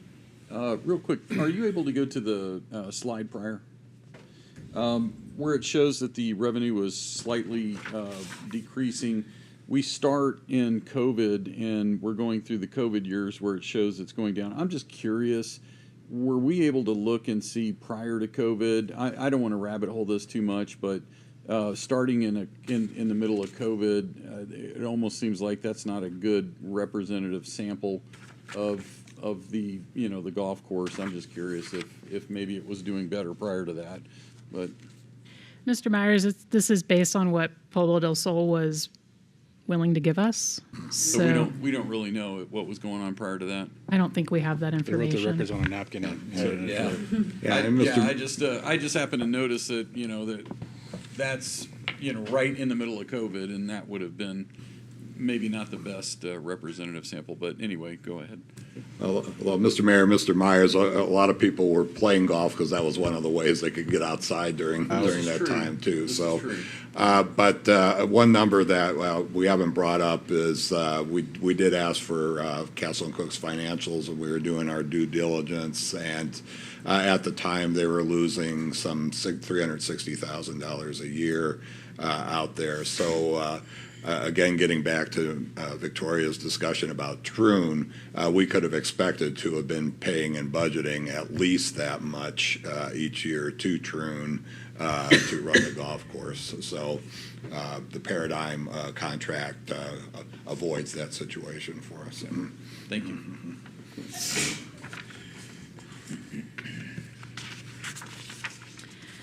And then our O&M expenses, so this is non-capital expenses, that's on the next slide. 2025 fiscal year were about $104,000. About $40,000 of that was the property tax payment. It just happens to come out of O&M. It's not a capital expense. There were some other expenses in there, like we had to do the appraisal on the property. We had just taken it over. We had to rekey the property. We needed to deep clean the kitchen. We had inspections to do. The pool costs were in there, so we were responsible for the maintenance and supplies of the pool until it was closed down. We needed to put in new signage. There were service calls for repairs of the wells because we're responsible for the care of well 1 on the front 9. So that's what some of those costs were. In this current fiscal year, we're at about $30,000. There's costs in there like Ms. Wilson mentioned, the ADA repair on the sidewalks. We have some landscaping.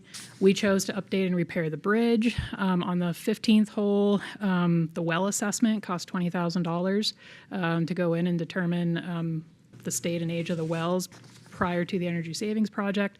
So those are the kinds of things that are in the O&M costs that we are paying for the property. Does this include the excess water costs, the private water costs outside other than the well? When did that? No. The water costs, the utility costs are not included in this. We did go back and check that, and they're running about $58,000 a year for water. Can you explain again the property? Am I butting in on anybody? I keep forgetting to look over here. You're fine. Could you explain again the property tax piece of it? Is that property tax that we paid to the county? We had to pay property taxes that year, and I'm trying to remember why. Is David here? No. Did we have to pay Castle and Cook's Oh, property Helen tax? knows. Great. Come on up, Helen. Hi, Mr. Mayor, members of the council. The reason we had to pay the property tax for that year was because we took it on, and because the majority of the year it was privately owned, we had to pay the property tax. The following year, the city took it over, and we are not subject to that tax going forward. We did not know we were responsible for that cost when we purchased the property. Of course you didn't tell you. I mean, they didn't tell us that? That's crazy. They did not tell us that, Mr. Rodriguez. I don't believe it. We were They would shocked. do that to us.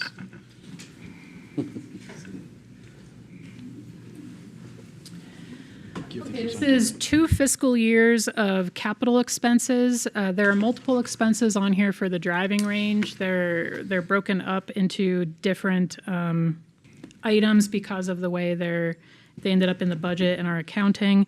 There were a couple of other expenses we needed to do for the health and well-being of the facility, like the air conditioner replacements, the fire and sprinkler system. We had to do that when we first took it over. There were several non-commercial appliances in the kitchen we needed to replace.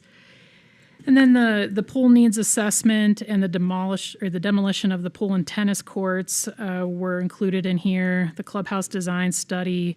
One of the HVACs went out over the banquet rooms last summer, so we needed to replace that. Castle and Cook there were several HVACs that were very old. So again, going back to the amount of deferred maintenance on the property, Castle and Cook clearly did not invest very much into maintaining the property or updating or paying for any regular replacements. And then the solar panels for the first phase of the energy savings project are also included in here. We needed to pay for those before the end of the calendar year last year in order to qualify for the tax credit. So that's part of the first phase of the energy savings project. Good question. Since we're on this slide, was the majority of these projects, I mean, obviously they had to go out for RFP, and then were they a majority of locally owned businesses that were able to bid on these and win the projects? Is that data available, or is it? So the projects on here that went out for bid, I know KE&G did part of the driving range. The pool demolition was done by a company out of Tucson.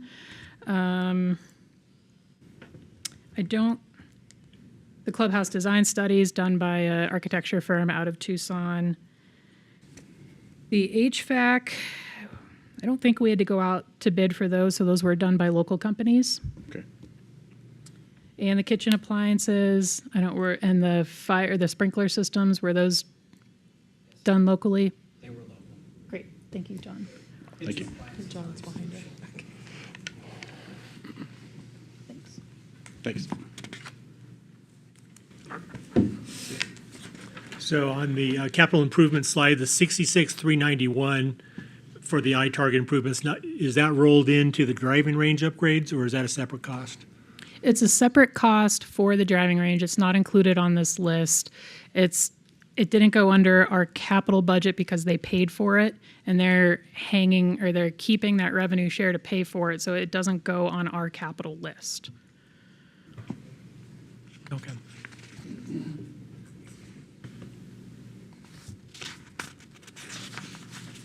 Which is a good segue into where we're at with the clubhouse renovations and property upgrades.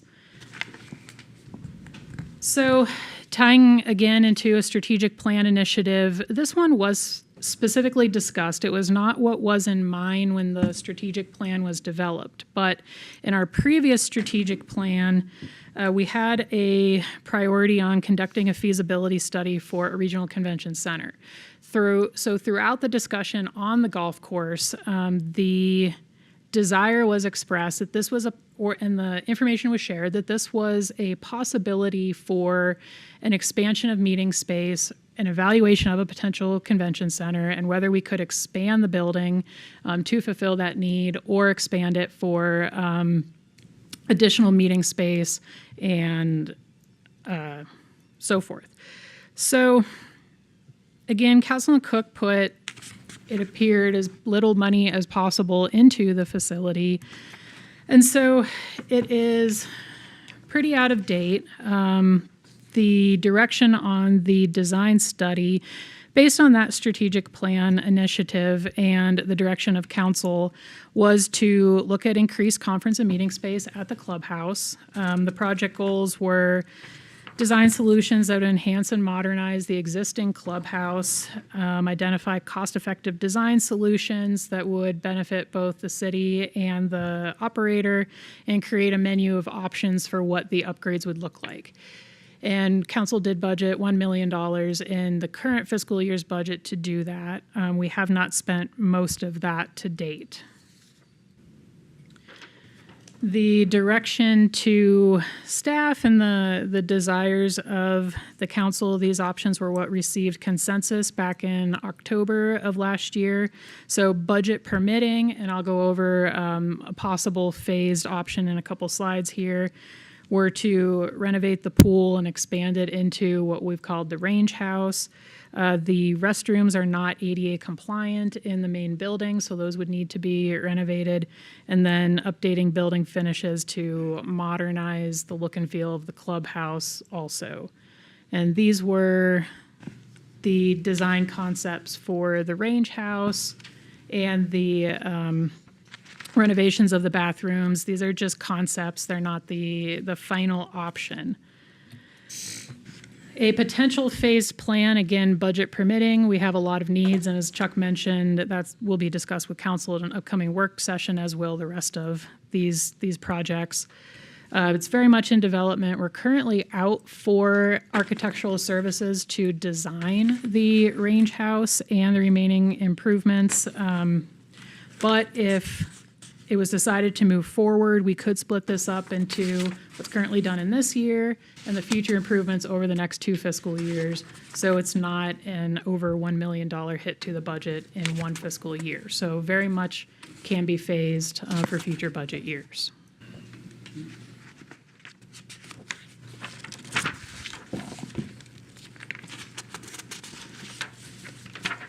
So wrapping up here with an update on the energy savings project and where we're at.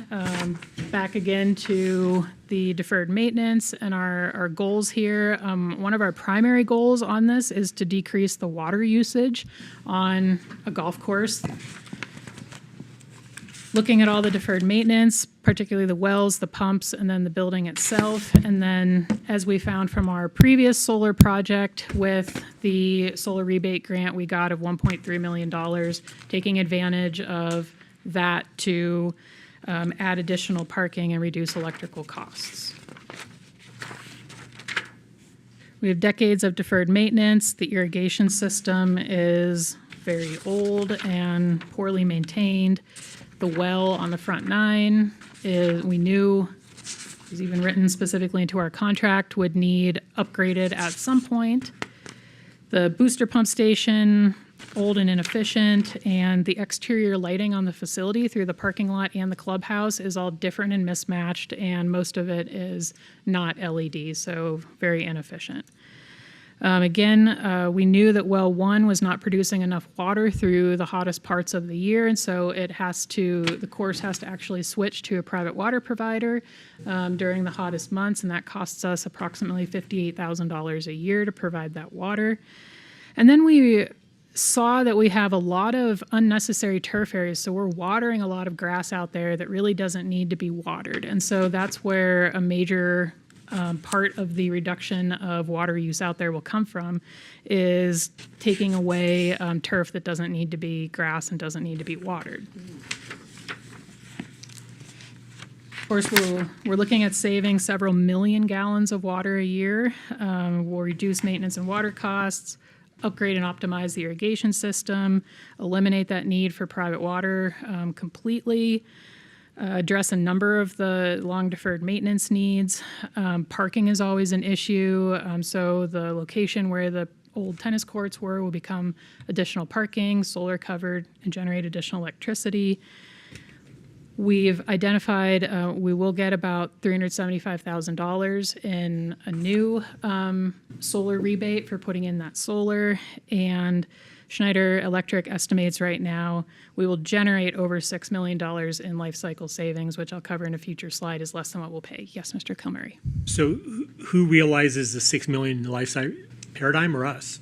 A combination of both, because it'll be primarily us, but they are paying for the electrical costs. So it's part us and part Paradigm, which the more money they save, the more revenue also comes back to the city through that revenue share. We're not getting net profits, we're getting revenue. So that their cost savings don't impact revenue.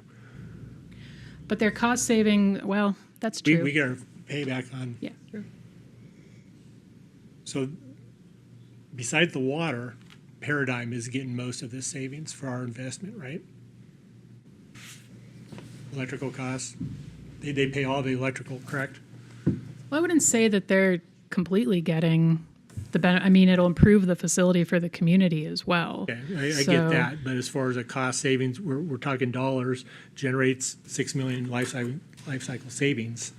That's the question. So they realize the savings, not us. They will realize some of the savings that we would not realize, yes.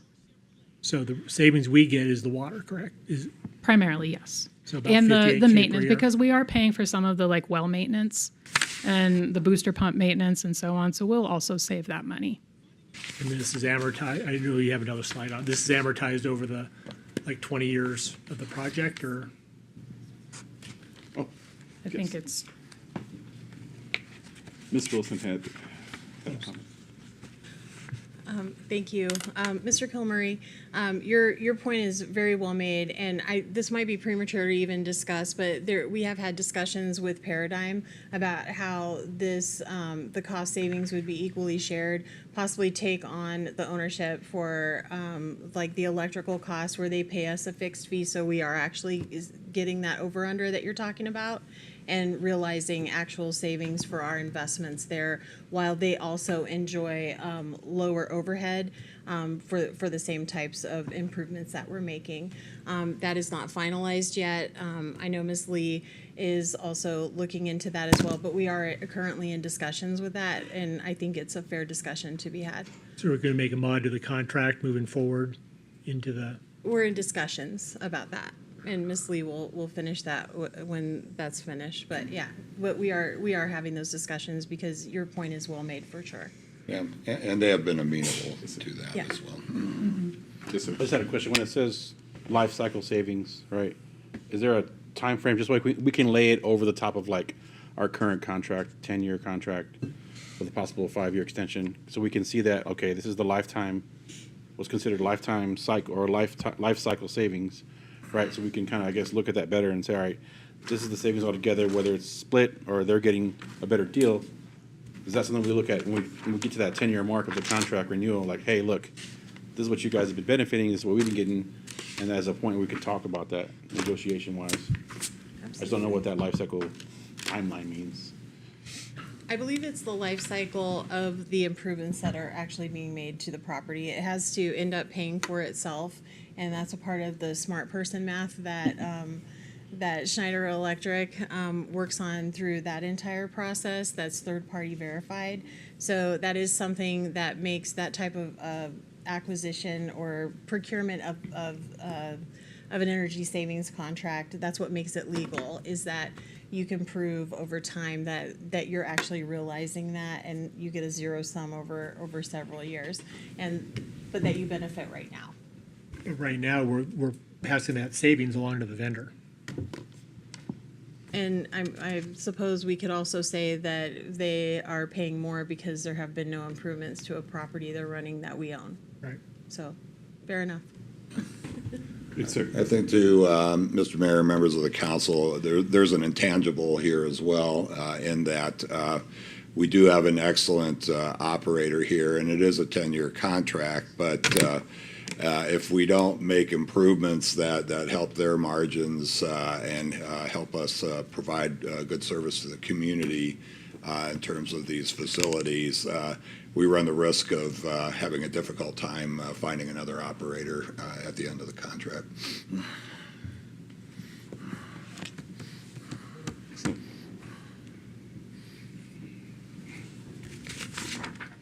All right, the current energy savings project is split into two phases, and that is so we were able to take advantage of that solar rebate. It had to be done before the end of calendar year 2025. So the first phase, that contract was signed at the end of December, and that covers the solar covered parking in the new parking lot, EV chargers, and the LED lighting upgrade for the golf course building and the parking lot. The rebate for the solar came in about 35% higher than we initially expected, so we know that that'll be about $375,000. And so the total cost without subtracting that $375,000 was just over $1 million.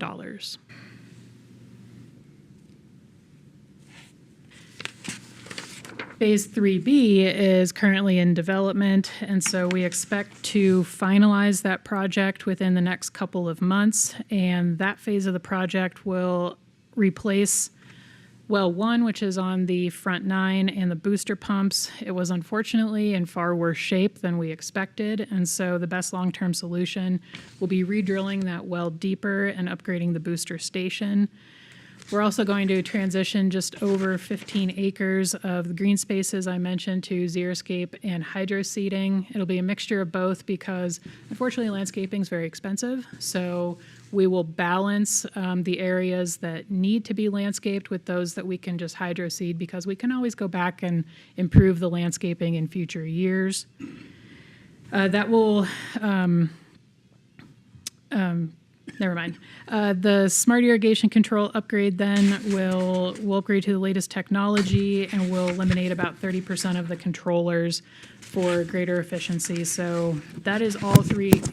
Phase 3B is going to be is replacing the well and booster pumps, transitioning unused or underutilized green spaces to non-watered landscaping, and upgrading the irrigation system for water savings and better water efficiency.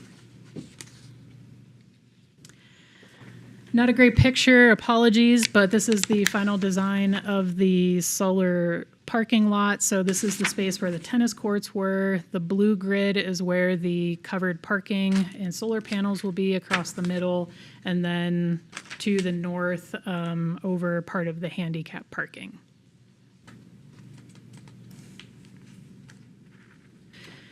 The original estimated budget we started with was at 5.8 million. We're currently down around 5.5 million. 1.1 million of that is the solar project.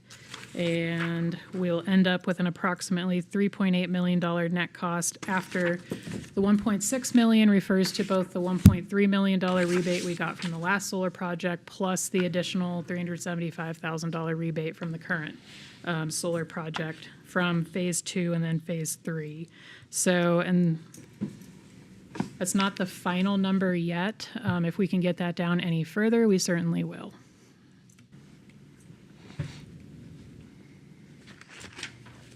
And then a graphic on the project payback, estimated at this point, $6.3 million in life cycle savings over the life cycle of the improvements with an approximately $5.5 million estimated cost.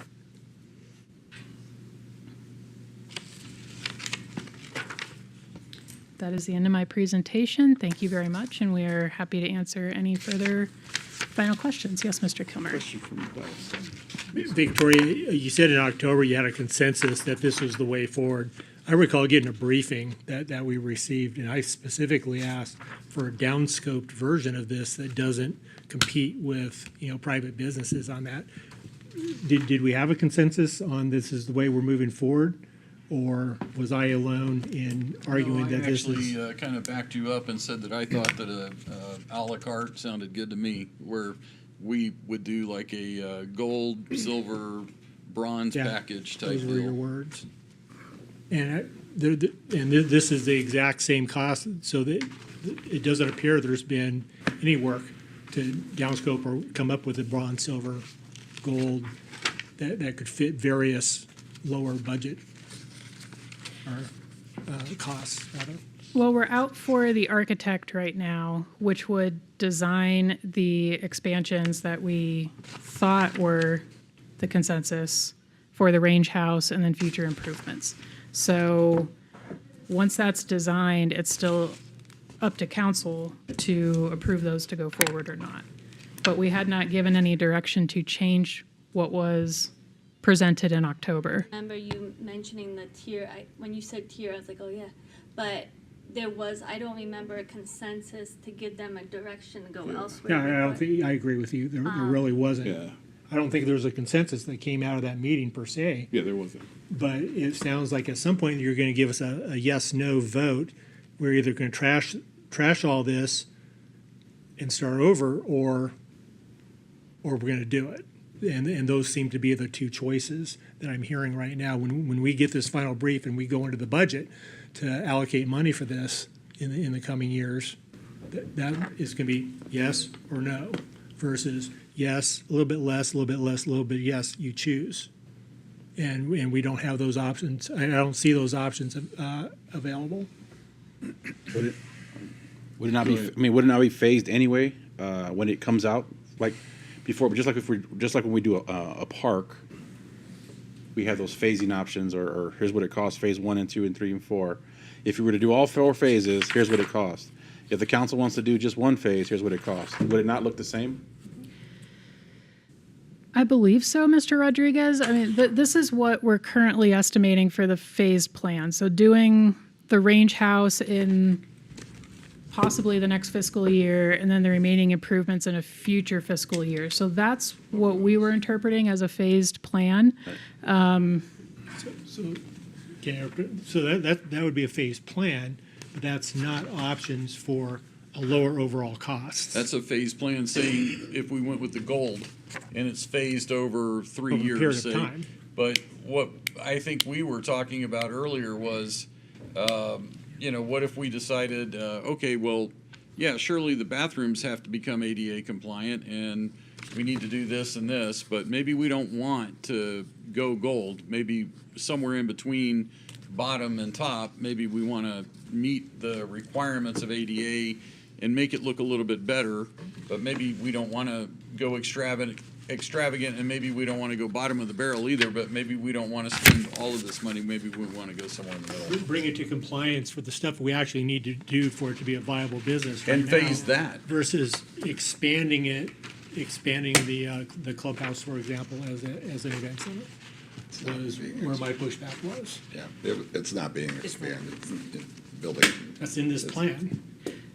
No, the range house would be the expansion of the pool house and the construction of the building, and then the remaining improvements would improve the clubhouse, but there's no expansion of the clubhouse for like meetings or conference space. It would be Not in this plan. renovating the existing space. So like the range house would have to be built first because the pro shop would have to move out of the clubhouse into the range house. And the kitchen would operate out of the range house because we would have to do the improvements in the clubhouse, but move the operations to the range house where those improvements were being done.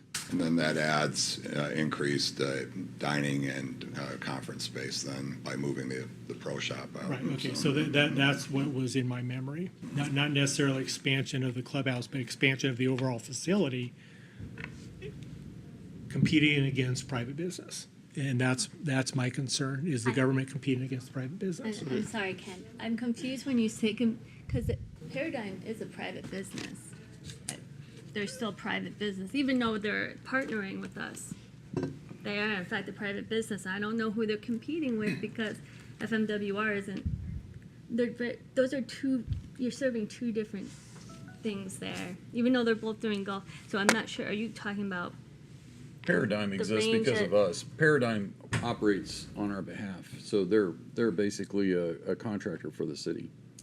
So when I say operating competing, as a private business? I'm saying they have a competing against the license? CIC, They are a competing private against business, any but they're number of contracted business. by us. Right, so who are we worried about them competing with? I want to know. I'm really curious. Yeah, the various restaurants, any business in town who would like to open an event center or expand their business, the reasons they don't is because it's not affordable in the city and there's not a customer base that supports that expansion.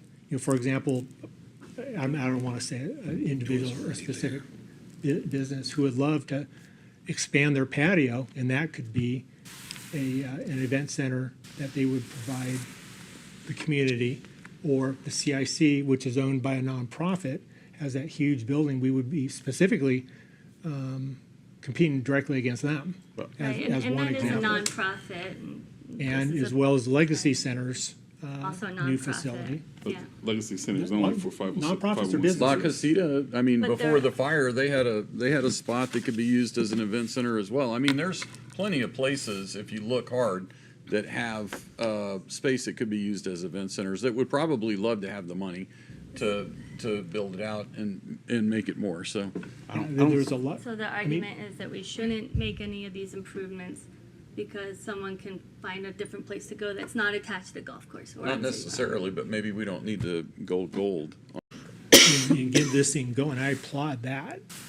It's just, do we turn this into a money suck, or do we turn this into just a municipal golf course? I mean, I get what you're saying about competition, but when I think of all the conference spaces in Sierra Vista that have locations, I don't see this competing with them because they operate so differently and they serve different demographics. For instance, like you mentioned, the Legacy, that's a great place, but you can't have alcohol there, right? So I'm not gonna, if I'm having an event that needs alcohol or has alcohol sales, I can't go there. And it's for nonprofits only, for the most part.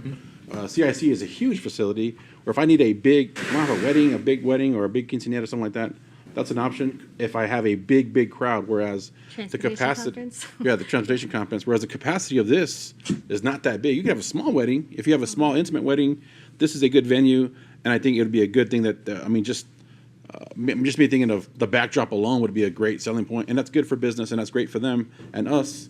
I don't see how it competes. If there's anybody out there that's like, hey, if you guys do this, we can't do this, where it's like, I'm just, like I said, I'm just thinking about all the places in town that have a space for rent to offer. I think they all offer it for different rates and different reasons, whether it's associated to catering with a restaurant, which is good and convenient, or not, or just like, hey, I want to have an event here, and it's based off of the amount of people that are going to come. Obviously, when you think about a conference center, you would think of like a hotel close by, somewhere to stay. That's a true big conference center, which this is not going to be that. We hoped, I think, at one point that maybe since we had the space to do that, it could be that. But when it came back to it and they did their work and they looked at the actual bones of that building, it's not possible to expand it to that. So I think we're trying to make the best use of the space at the same time, open it up for events that Castleton Club did not do for years, for whatever reason. I don't understand why they didn't. I think it's a great idea, and it does generate revenue. Whether you look at it as revenue for them or revenue for the city, it generates revenue, which either way, we're going to get a percentage of it, whether it's 2%, 3%, 4%, whatever, through the years. But just going back to my point, I looked at everybody in town. I thought about what would we be competing with? What are we holding someone back from saying, oh, if you guys do that, we'll never rent something here. I don't see any place like that, or I haven't heard of any place that says, hey, if you guys do this, you're going to just kill us locally. You know what I mean? So I'll add to my list Doc's Watering Hole. Okay. There's tons of places that I'm not familiar with who would love to do this, but the market doesn't allow them to do it. And when I say compete, I'm not saying compete against individual companies who exist right now. I'm saying we're competing against the private sector. And if the market demands something, the private sector will give it to us. You know, I'm looking right over there at Matt and everything that we do with community development in the West End. We don't have those investors coming into town for a reason. And we don't have companies coming in, hey, I want to build a convention center for a reason. It's because this city, from an economic perspective, doesn't support that expansion. Now, if we take tax dollars and we do that and provide that to ourselves, we're not in the business, my opinion, government should not be in the business of business. That's what the private sector is for. I think what Mark's saying, and you brought up Docs, I actually just saw them at lunch today in the clubhouse, no less. They've never once expressed to me or any business owner that they felt like any of the investments we're making, that Paradigm's involvement, that what we're doing is threatening their business, preventing them from doing what they see moving forward, their vision for their business. The opposite, I've had people, and this happens so rarely on council, I've had people thank us for doing what we're doing with the golf course. Okay. And I've heard many people talk, hey, we don't want to turn this into a money suck. We want this to be a really good golf course. We don't want it to become Benson. We don't want it to become Naco. We don't want it to become any of the other examples of poorly run golf courses. And I think we took, and very early on, made the decision to not do those mistakes where we said, we're going to use our Parks and Rec department to do everything, because that's the biggest mistake they could have made at those places like that. Or go with a company, like, for instance, like Troon, that was just going to be not, You we'd made be in a the hole lot of already. good decisions. Yeah. I don't discount that. But I love the feedback from local business. Like I know Docs would love to build an outdoor patio, and they looked into that and they got shut down. So that's what I know, they wanted to do that. So that's something I want to look at, is like, why did they get shut down? Why were they told no? That's a different. Right. But I'm saying, like, what they want to do. They want to, because when I go in there, I'm like, man, you have this second floor. Yeah. If you had a patio, you could walk out on the second floor. Like, actually, we tried, but we were told we don't have an Arizona, person to sign off on it. But that's a different story. But I'm not trying to get too far off the subject from what's on the agenda. But obviously, if there's places out there that are like that, I would love to hear, like, hey, when there's a demand, the market will fill demand, always.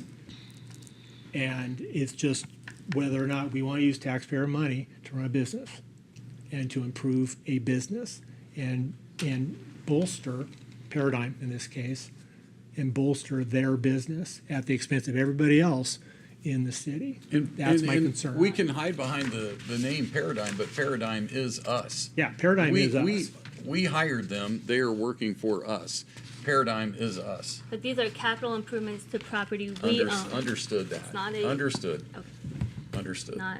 And that goes back to his argument that we shouldn't potentially be using taxpayer money to fund business. It's a principle. It's a conservative principle. Not funding the business. It's a conservative principle. Putting investments into property we owned and an agreement we made.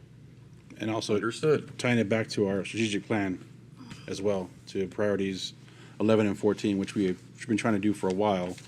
Understood. Also, things that were done before I came on council. But remember, those strategic plans isn't that the government does and the government pays for it. Those are, we're working with the community, we're working with the business establishment to provide those things for the city, to make the city a better place. Councilman Landry. I have a comment. I think this is a really great discussion that we're having, and I really appreciate. But it's time to go to bed. No, I really appreciate all the background information that was shared. I think that was really important. It's important to have it. I mean, it's in pieces in different meetings, but to have it in today, I think that's really great to kind of see the background of it. I think that, one of my favorite comments that Mayor Mueller said was about the shit sandwich that nobody wanted to eat. It's my favorite. And I feel like if the city had planned on doing this, it would have taken many years and lots of planning. And, as was stated today, the staff, and they did a really great job of jumping on this and changing it into something good. And I live in the area, and I've seen a lot of positive things that have happened. And kind of, taking, the comments of taking away competing with other businesses in town. I mean, that's a whole discussion as well. And I've heard people talk about, they want to have an event or whatever, or, they don't want to be charged for it, different things like that. That's a whole nother discussion. But I do think that the city has a responsibility to the public to take care of the property that we have acquired. And I think that the city's doing a really great job of that. And as was presented in some of the things here, making the various improvements, finding different grants, especially the water savings, I think that is a really great way forward in the water savings. And as far as the presentation that we had, in the fall about the possible designs going forward for the clubhouse, I think there are some things that have to be done as far as the bathrooms and stuff like that, to make this property, to make it make sense and to make it accessible for everybody that wants to enjoy it. And as as was mentioned about the parks and the implementations, like with Roadrunner Park, we had this great idea and different things were kind of brought forward, and we got public input and things had to kind of change a little bit. And I think that going forward, we have to take a look at the design. We have to have somebody come and take a look at the design. And what we're going for is not these big magical dreams that we have, like, what is our, if we had like all the money in the world, what will we do? No, it's about what are things that have to be done. And from the design, we kind of need that to go from. We have to have like some sort of foundation to kind of go from and build from there. And I do agree, we shouldn't go with the gold at the top of the line. It should kind of be somewhere that is doable. And so I think that until we have that, we can't really decide on a course of action. I think that was kind of the starting point that we have to go from. So I don't know. I think kind of. Short story long, I do appreciate all the work that has went into it, and I do think that there are some things that we kind of have to do and we can't go around in order to be responsible to the public for the property and going forward, because things kind of come up that we want to sell it and stuff. But let's say you have a house and you don't want to live in that house forever, but things need to be done. You have, like, the roof is leaking, you need to take care of some different things like that. So there are some things that you really need to do for the future. And so I think that's something that we kind of have to remember as well. Things have to be done, and if we do it right, then it benefits us and our community now, but also in the future as well. So I just wanted to say that. As we move forward, is there any way we can label as a bronze, silver, gold package? The clubhouse, the range house, the solar work. I think we understand our marching orders, Mr. Mayor, and we don't have an architect under contract yet, so that's a discussion to have with the architect on That's the way we move forward. possibilities for moving forward with the design, different options, and how to phase it and step it, and higher level and lower level options. Okay. Just a closing, I just remember, I think you said it we don't have to, does it have to be all or nothing, I think was what you said. And I remember that resonating with me, because I'm with you, Councilwoman Landry, is that I think that, we own it. We got to take care of it. And if it's not ADA compliant, then let's make it ADA compliant. And if it's falling apart and it needs new, fascia board or whatever, let's put new fascia board on it. Whatever it needs, we own it. We got to take care of it. But, when we start rolling out plans and we're getting at the $1 million mark and moving up, I mean, that's, even if you're talking about phased, you're phasing it over 3 years, but you're still spending $1 million+ on it. So that was the concern, I think, that we had back in October, me and a couple others. But anyway, that's it. I had some last questions that I want to make sure I didn't forget. The front nine, that well one, the bad well, that's owned by the new water company that bought the water company. Is that correct? No, the well's owned by us. Okay, so that's not the one, that's not, So the provision of water when we had to switch to private water was Pueblo del Sol, Right. which has since been sold. right. There is a possibility that we may see a significant rate increase with a Okay. new owner of a water That was my company. question. Okay. Okay. So I want to be looking for that, if that's happened or will be happening. I'm assuming it will. Because every water company that takes over, they never lower their rates. Maybe they And I'm will sure this there's the time. same, if they were associated with Castleton Cook, I'm sure their maintenance plan is probably the same plan for the golf course, which was nothing, so. All right, when it comes to the transition of those 15 acres, I know before we had talked about like maybe doing some disc golf out there to generate some revenue. Is there any more talks about that or about that deturfing? Like, hey, we have this extra space, you know, on the back nine or the front nine that we could do tournaments out there. So is there any more discussion on that? Mr. Mayor, Councilmember Rodriguez, yes. I've been talking to Dylan, who actually runs a disc golf company. They do the bigger tournaments Okay. in Tucson. And we are talking about that. Paradigm does not have an appetite for that right now. Okay. It's just something new that they haven't done. They know that I really want them to try something, but they don't want to close the course to golfers in order to do that. So we're actually talking about if it's possible, maybe in the future when they're closing either the front or the back nine for like a week for some Right. kind of maintenance, that we can like sneak a tournament into those windows. So Okay. I can't tell you that they're ready to commit, but Right. I think you've met Joe Dahlstrom. Yes. And he doesn't say no to anything. Right, He's like, right. let me think about it. Yeah. So, but the conversation's not gonna die, and he knows Okay. that. I just thought, you know, with this other, you know, we're not going to water anymore, and they don't need a nice lush green for their course, but, and I don't want to impede golf either. I don't want to. Our numbers are growing. I don't want to cut them because of that, but work together somehow. And then obviously the smart irrigation. I just don't want to have the same problems we had at Veterans Memorial Park with this ancient technology of piping that we have with the new smart technology that doesn't match up, and then the grass dies. So I know, I'm sure you guys are leaning forward on that to make sure, learning from our issues that we had with Veterans Memorial Park, which I'm assuming is the same kind of piping we're going to be dealing with when it comes to upgrading it. So I don't know what we had to do. It was like a 3D thing. We had to get 3D printers. I don't know I forget what the fix was, but One of the greatest pleasures of my life. yes. That whole thing. Yeah. Yes. That's all I had. Thank you. Thank you, ma'am. Thank you, so Mr. much. Mayor and members of council. So we pushed discussion of call to the public to the 24th. Reports on recent trips, meetings, or future meetings. Mr. Mayor, Sure. a question about the call to the public. Was that last thing about the call to the publics? Was that initiated by us, or is that? That was initiated by Mark. Oh, okay. Yeah. Something we haven't looked at in a while.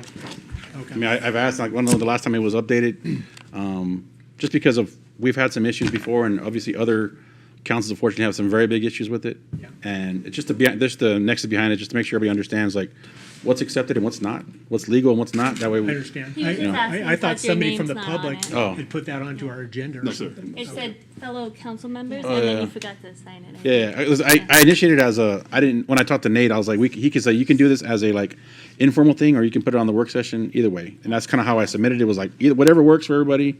But Good discussion. probably easier to get us when we're all here, so. But yes, I initiated it. It came from Recent from trips, the public. meetings, future meetings. Future discussion items. No, you know, because I just talked to your mom. We had Yes. our I almost said West End Commission, Neighborhood. Neighborhoods Commission meeting yesterday. That was yesterday. Right? Yes, it was Feels like so long ago. We have another grant applicant that submit through the Neighborhood Partner grant application, and they're gonna look into, a gentleman submitted a project that would put in a rock around the mailbox where like dirt was flooding into the sidewalk in the street. And I think Public Works is gonna help out with that, like putting it in, yeah. So that was good, and they, today I think they had their CDBG annual action workshop for the agencies that might want to apply with that coming up. So they had a report on that, and Matt's not here, so I'll just and then that was you might have heard it. Yeah, your yeah. mom's, but She keeps it it was on pretty very loud straightforward. volume. Yeah. We just love that she Quick still request. calls in for all the meetings. And she was, we had our election, and Wendy Gwindy is now our chair, and Julia McCaw is now the vice chair. Excellent. Yeah, she told me about that too. Yeah.